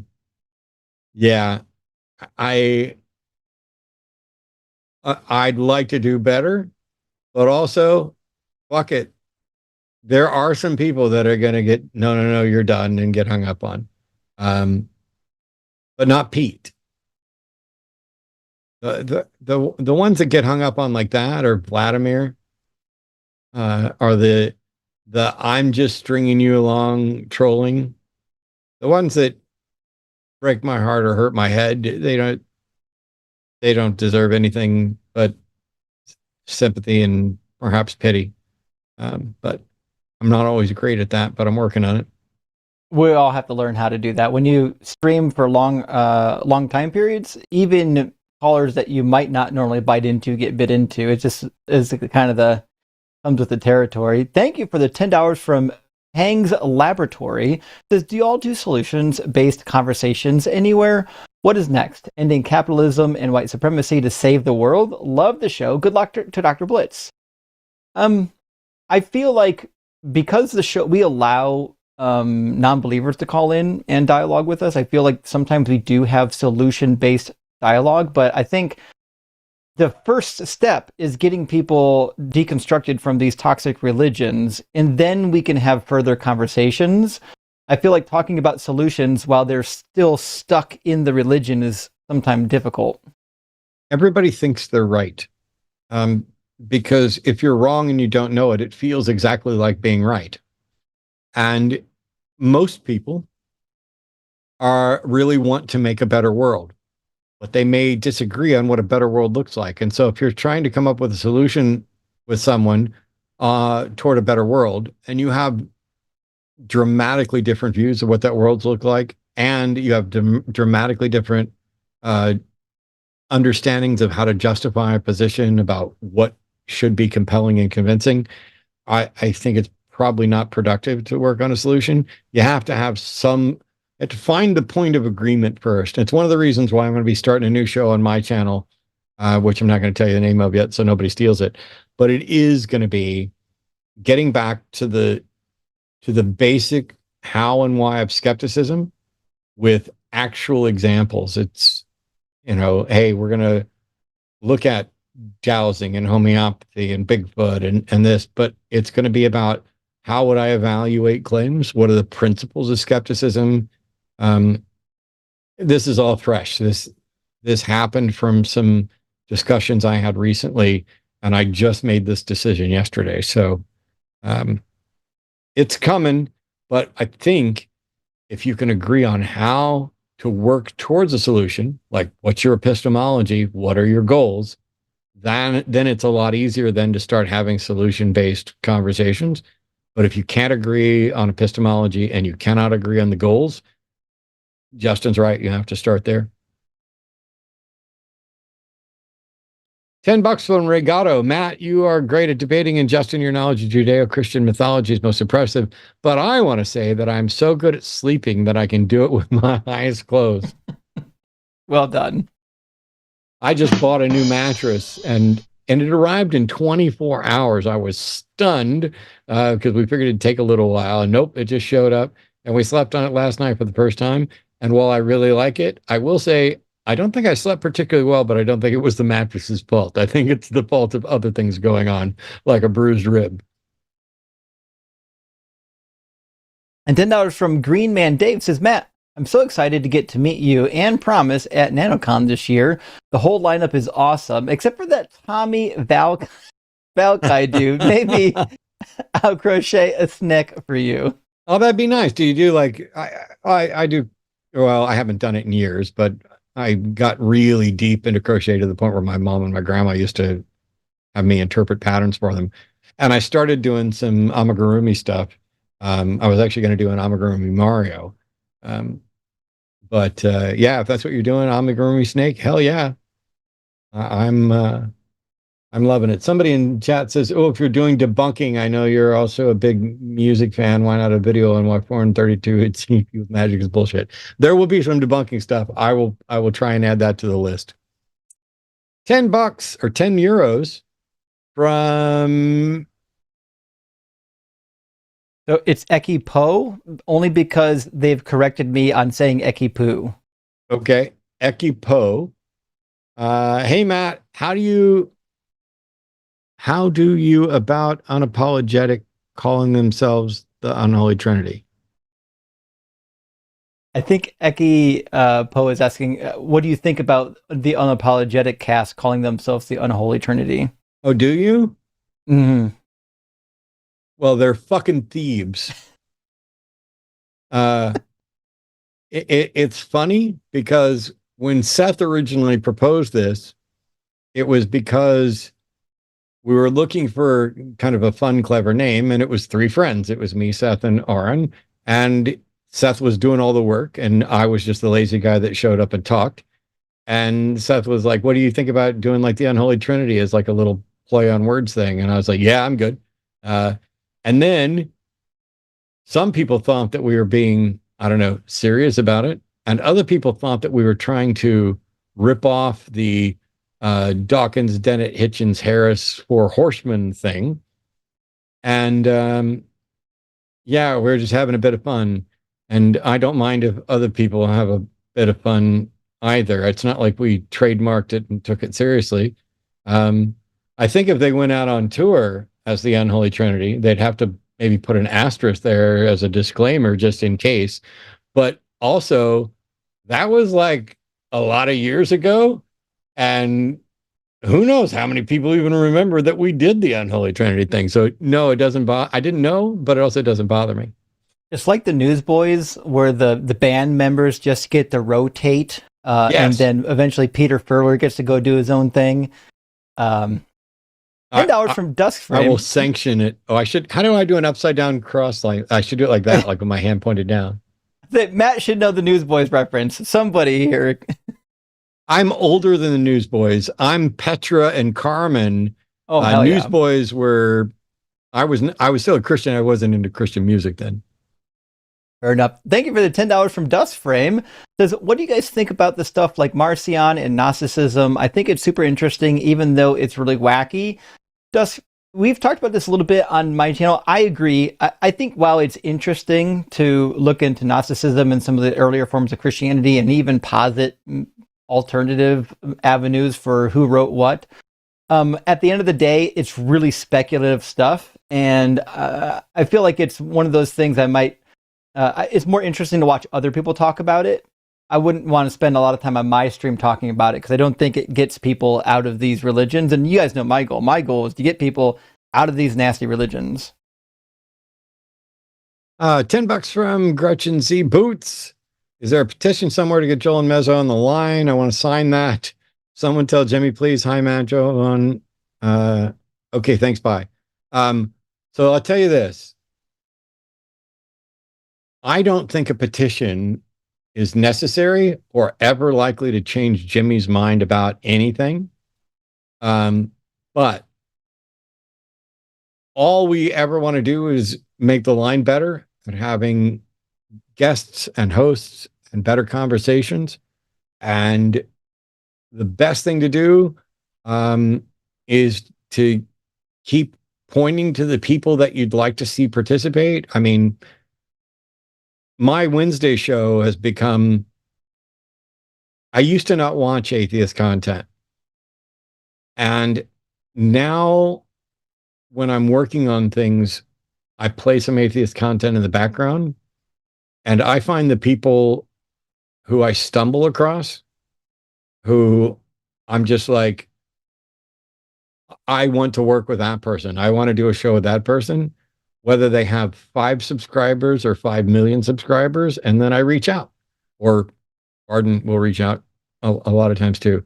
And so I guess one of the things is just to make sure that we're aware of who you'd like to see, but I don't think pestering Jimmy and definitely a petition is probably not the best way to go about it. The best way is to put a bug like in Justin's ear, to put a bug in my ear and Arden's ear, kind of the connection, but also, this is going to sound bad.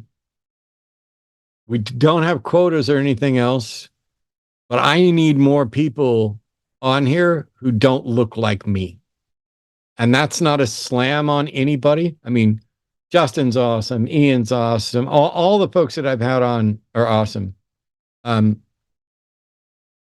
we need more people of color, more women, broader representation. Not to meet some quota, not for DEI, but because all of those groups need representation.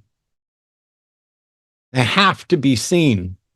I can sit here and do what I can, but we don't need fucking white cis male saviors coming in. We just need people to be represented. And so what I want is for people to get active and get involved. And then, just like I've done with many of my friends who don't look like me, we get them on and get participating because there's tons of great people. I mean, Brady's one of my favorite co-hosts, just phenomenal at all of this. And, Mandisa and I have been friends for years, but I miss I have some friends from Hispanic American freethinkers that I think I'd like to get on and everything else. So it's not about a quota, and I'm never going to say no to somebody because they're another cishet white guy. But please let me know about the people who desperately need representation more than I do. Matt, I've got some more names to feed to you. I've been slowly feeding some names, but there's more. And I've got Joel and Mezzo's contact information. I was hoping to get them on eventually as well.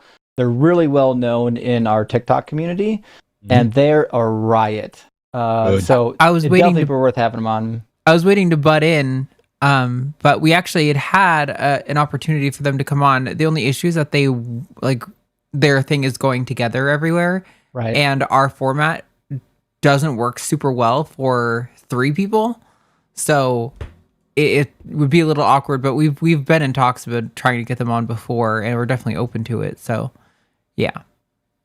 I wonder if we could let them take over the show, and then I could sit in next to Arden and be like, "The boys of God."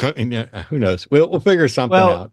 Both of them host their own live streams. They just might not be using the same software. Even if you just have somebody driving the software and having them host it for the first time, they'd be fine. They're just naturals behind the camera. They wouldn't lose a step at all. We got 1999 from Nightman Cometh. Good to see you tonight, friend. Says, I want to believe as many true things as possible, but I'm currently deep in the delusion that the Reds will win the World Series and the Bengals will win the Super Bowl. Prove me wrong. LOL. Just joking. Love you guys. And Nightman, you need to move up northern in Ohio and breathe in the air of those that have already given up the hope of winning any games, and just become a northerner and just to say we're gonna suck forever and show up to games with paper bags on your head and you'll be fine. Yeah, I'd just stay out of the sports thing. I was born in Kansas City. The Chiefs won the Super Bowl the year I was born, and then disappointed me year after year after year when I almost cared about football, and then started winning again when I stopped caring. So, congrats to them. No idea. I hope Taylor Swift's boyfriend wins or husband wins again. $10 from Dr. Mitch. Thank you so much. Contributing to the sterilization of Tim. That's a good question, is that since he would be opposed to it, and I'm opposed to any sort of forceful sterilization, I am not necessarily opposed to bribery to encourage someone to participate in removing themselves from the gene pool. However, I'm not convinced that his problem is necessarily genetic. I think it may be nurture more than nature, but I don't know. I could definitely agree with that. We got 10 more from Pang's Laboratory. Says, would love your thoughts on the morality and ethics of voluntary rehabilitation and forced exile of harmful humans in society as a new form of corrections. I think Matt would probably have a lot more to add to this than I will, but personally, I don't know if I like the idea of exile. I don't see how it's much better than going to a prison, but in terms of prison, I am a huge fan of the rehabilitative process rather than using incarceration as a means of punishment. I think most individuals can be reformed and returned back to society, although with some help. So I don't know if doing what we did, like sending people to Australia as a way of getting rid of criminals, was super effective. But then again, fucking Australia's not all that bad, eh? I liked Australia. Had a good time there. Had snakes fall out of trees directly on the path in front of me while I was at Australia Zoo. I agree with what Justin's saying. I think it's disgusting that we have as many people incarcerated as we do. I am really bothered by the fact that the prison system is more about punishment and slave labor than it is rehabilitation. I think there's a better way, but I think that there's so many other problems. This is one that's just going to keep languishing. I mean, we can't even we can't even do the right thing and be good and kind and beneficial and provide a living wage and health care to the people who aren't incarcerated. There are people who are incarcerated who probably have better health care than a good number of people who are outside of it, and yet they would give that up to stop being incarcerated. So I don't know what the solution is, but also not only is there the problem with exile not being potentially different from prison, where do you exile to? It's not like you can ship them off to another planet. I mean, you send them to SETI Alpha 5, SETI Alpha 6. Is it they're going to go live with Khan? Sorry, Star Trek reference for the people who missed it. 10 pounds from Sneak. I'm going to try this again. Tried twice with Justin, but he never saw the second in inanity or inanity. I call the good book the holy bile of Christianity. Wow. Maybe you saw it and it's just too fucking hard to say. The holy bile. Yeah, he sent me the super chat on one of my prior streams, and I missed the inanity in Christianity. That's my bad. I apologize, Sneak. I appreciate this, Sneak, and I will do my best to say holy bile of Christianity much better next time. And huge W from Ariadwin with a $50 Aussie chat says, I'm autistic and I made the extreme difficult decision to not have kids because I wouldn't cope or be a good parent, and the chance of having a child like me is about 80%. I don't want a kid to experience what I have. Fuck the collective good guy. Run rock hard for Doug. And Ariadwin, you know my story. I've got a severely autistic son, and I can say that while I love my son, it does present a lot of challenges that he's going to have to face that I'll never have to face, and it means that I'm going to have to do things very differently as a parent. So that maybe one day he will be able to live on when I'm gone, but also not have to provide for himself. So I definitely understand where you're coming from. There's also, for people who choose to remain childless, there is an extra sidelining, making them feel ostracized from culture or inferior.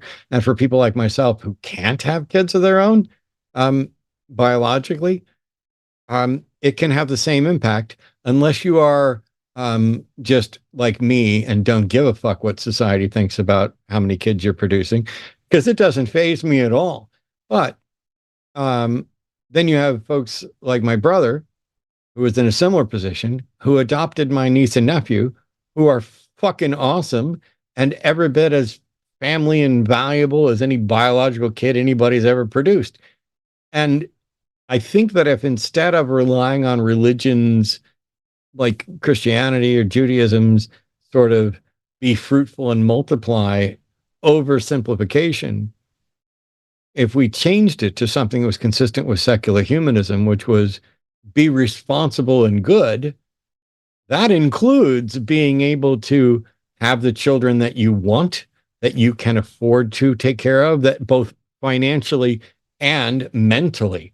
Because I'm not a parent, but I've watched parents, and I've had, sorry, some parents are going to get mad that I made this comparison. I've had dogs that nearly drove me insane trying to parent them, and others that were wonderful. And you have to know yourself well enough to know, am I the type of person who should be doing this? Or is this something that I'm doing because somebody or some religion has convinced me that my life isn't complete until I do? Do it for the right reason, and then go have your kids and, be fruitful and responsible and decent. Anyway. Joshua Everett, $10. Thank you again, Joshua. Pete, then Jesus used my spare toilet. That's when I knew that I had 3 hours left to live. Unless I ate Jesus's left hand, I got salmonella. That's pretty accurate. Oh boy. I'm going to have a hell of a therapy session in a week. And $10 from Cheesemondo says, this story of altars, white buffalo, skulls, and hurricanes, there for God, sounds like a movie plot. Wild. I hope the caller finds help. I gotta be honest, I don't know if Pete was being serious or not, because there is an actual conspiracy theory about the skull of Geronimo that includes the Skull and Bones secret society and the whole. I don't know if they like found this on the internet and like made a story about it, or if he's really just that wild. I don't know. I don't either. Thank you, Cheese. $10 from Totally Not a Demon. Thanks for all this network does. Shout out to the line and the BAMPs that make this possible. There are some badass motherfuckers here. And 1086 from Corey Springer. Hey, thank you for the super thanks. Oh, and look at the kitty. It's worth it just for a kitty. Oh, that's a cutie tuxedo. Now that's the Detroit Atheist Queen. Look at that icon up there. Respect. Can I please have my brain cells back with that Pete call? He makes me ashamed to be from Michigan. Truth. And the thing is, if Pete's for real, it's not his fault. Mm-hmm. And thank you for the $20 from Eric America. Huge W, friend. That's great. $10 from Tregarthen, or Tregarthen, or Tregarthen, or Tregarthen. I love these names that Pretty sure TRE is Trey, like somebody who's the third, so and so the third. Oh, Trey. Okay. Or is that TREY? Maybe I'm Trey totally guy. wrong. It's all right. You got to something valuable rather than just babbling like I do. 99 from Nexus Spectre says, two great hosts, Justin's fucking rock, Team Arden, and gay for Justin, but what's the why? That's go fuck yourself, Jimmy. Oh, sorry, I'm so used to seeing gay for Justin. Go fuck yourself, Jimmy. All Even these better. little hashtags from all the different channels coming together. Somebody should do like $100 super chat that just has nothing but all the hashtags from all the channels. There, Jimmy. I advertised for an expensive chat, super chat. 1666 from Chris Wyndham.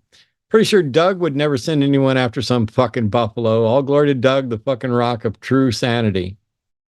Absolutely. Yeah, Doug just fucking will stay where you put him. You don't got to run around anywhere. And that's a good looking cat in the avatar there too. Right? I'm terrified. And $10 from Inane Glory says, is any part of the Hebrew Bible in any way similar to actual history? Everything pre-David is pure myth?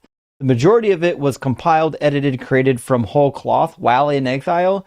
It is obviously way more complicated than that in Glory. So there are parts that seem to be pre-exilic. There have been a number of scholars that have attempted to document which passages are pre-exilic based on the Hebrew forms that we find.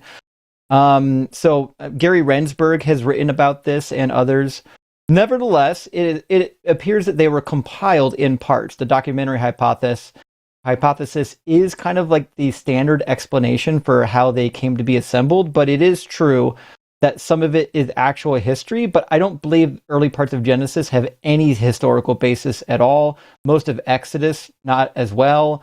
Nor Leviticus for that matter. It really doesn't start to get real until you get to David. We've got good archaeological evidence that David existed. We've got like the Mesha Stele that talks about making war with Israel, specifically the tribe of Gad, and mentions King David. We've got a number of, military conquests from the Assyrians, like Ashurbanipal and Sennacherib, and even the Persian king Cyrus that talk about defeating people in the land of Israel. So we know that some of these battles were taking place. We know that the people live there. What we don't really know is like what the origin stories are. Like the mythology of how they came to be is what we don't know. So I would say until you get to maybe Solomon, treat it all with a gigantic grain of salt. I think this one's mine, right? $10 Canadian from Andarius Thorn. I did my best, friend. Trump isn't the supreme leader in the USA. He is, however, the supreme misleader. Don't recall where I saw that, but I like it. I like it too. He's definitely doing a good job of misleading. $10 from the Raven. Hey man, you see that like button? it wants you all to consensually use it till you're satisfied and pass it around. Go ahead. You know you want to. It's tempting. Both hands. Thanks, Raven. Hit that like button with every hand, every finger you got. Hit it more than once. We've got $10 in from Eliashana Silverbow. It says, what do you get when you cross a joke with a rhetorical question? Nice. I don't know that first hashtag. What do we got here? You're gay, homie. Oh, actually, I forgot about that one. You're gay, homie, and rock hard for Doug. And that's all I can say about that one. Me. I feel like people are concerned about my memory, and so we're like, what's that hashtag? I'm like, you think I'm going to forget you're gay, homie? I got the mug downstairs. $10 from Clee. 4068. Awesome pairing tonight. The line must create the atheist trinity and add apologia to this awesome duo. By the way, can we play Paul's Bible Tell Me So jingle every time a caller says because the Bible tells me so? I'm not going to rip off Paul, but I have my own jingle coming up for something, and Paul knows about it. Paul is also not only welcome, but eagerly encouraged to come sit in on any show I'm doing whenever the hell he wants, and he knows it. So we got 10 from Sal Willis. Thank you for that. It says, any thoughts on the Afro-Man trial? Any favorite songs? I mean, obviously, I'm happy that he won the case. The case was bullshit. It was trying to use power to, frame a man for a crime that he really didn't do. My only complaint with the Afro-Man, other that, I haven't heard a hit song from him in 2 decades, is that he punched that one girl in the face during one of his concerts that he probably shouldn't have done. I hope he paid restitution for that.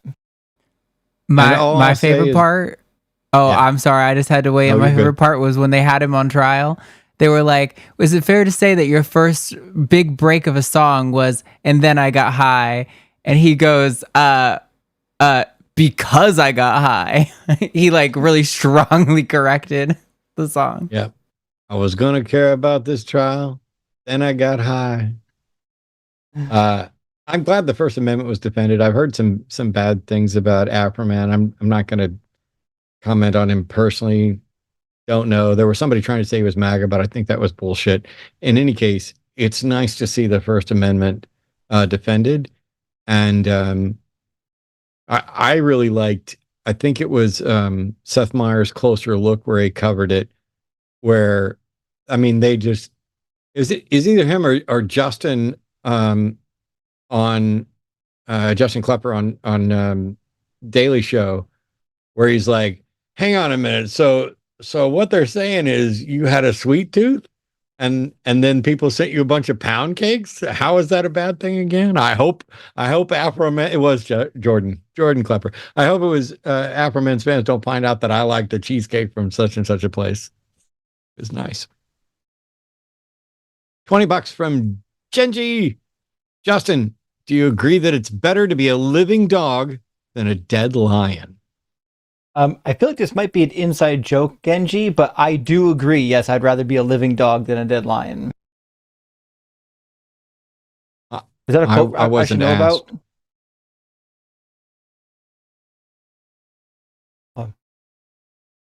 Oh, $20. You should read this one because it's for me. All right, $20 from our friend Genji again. Thank you. Says, Matt, you should know that you were instrumental in getting me out of Christianity into atheism. You led me to pursue a postgraduate education in philosophy and the Bible. To the point that I started learning biblical Hebrew. That's huge. That is huge. Thank you so much for saying so. I'm glad. I'm glad that you have exceeded any expertise I've ever had, and that I had any tiny part of that. So much appreciated. Tov miod. $15. Oh, fuck. More Genji. Sorry, go ahead. Yeah, this one's, so Genji sent one for you, one for me, and this one's for Arden. Arden, I just want to share thanks for producing and being you in these dark times. True. Thank you, Genji. She is the mostest awesomest. Speaking of awesome, 10 more from Detroit Atheist Queen. Hey, Matt, I wish you were coming to Revival of Reason 2, but I'm happy seeing you at NanoCon. NanoCon's going to be a big deal. I mean, I love NanoCon. I love the people that put it on. I've done it several times. I'm coming back to do a full, like, I've got like a 2-hour evening block set up to do an hour and a half magic show followed by some Q&A. I won't be at Revival of Reason. I may be at other things. And if somebody wants me at something else or at Revival of Reason some other time, all they got to do is just ask. I just broke my earbud. But thank you.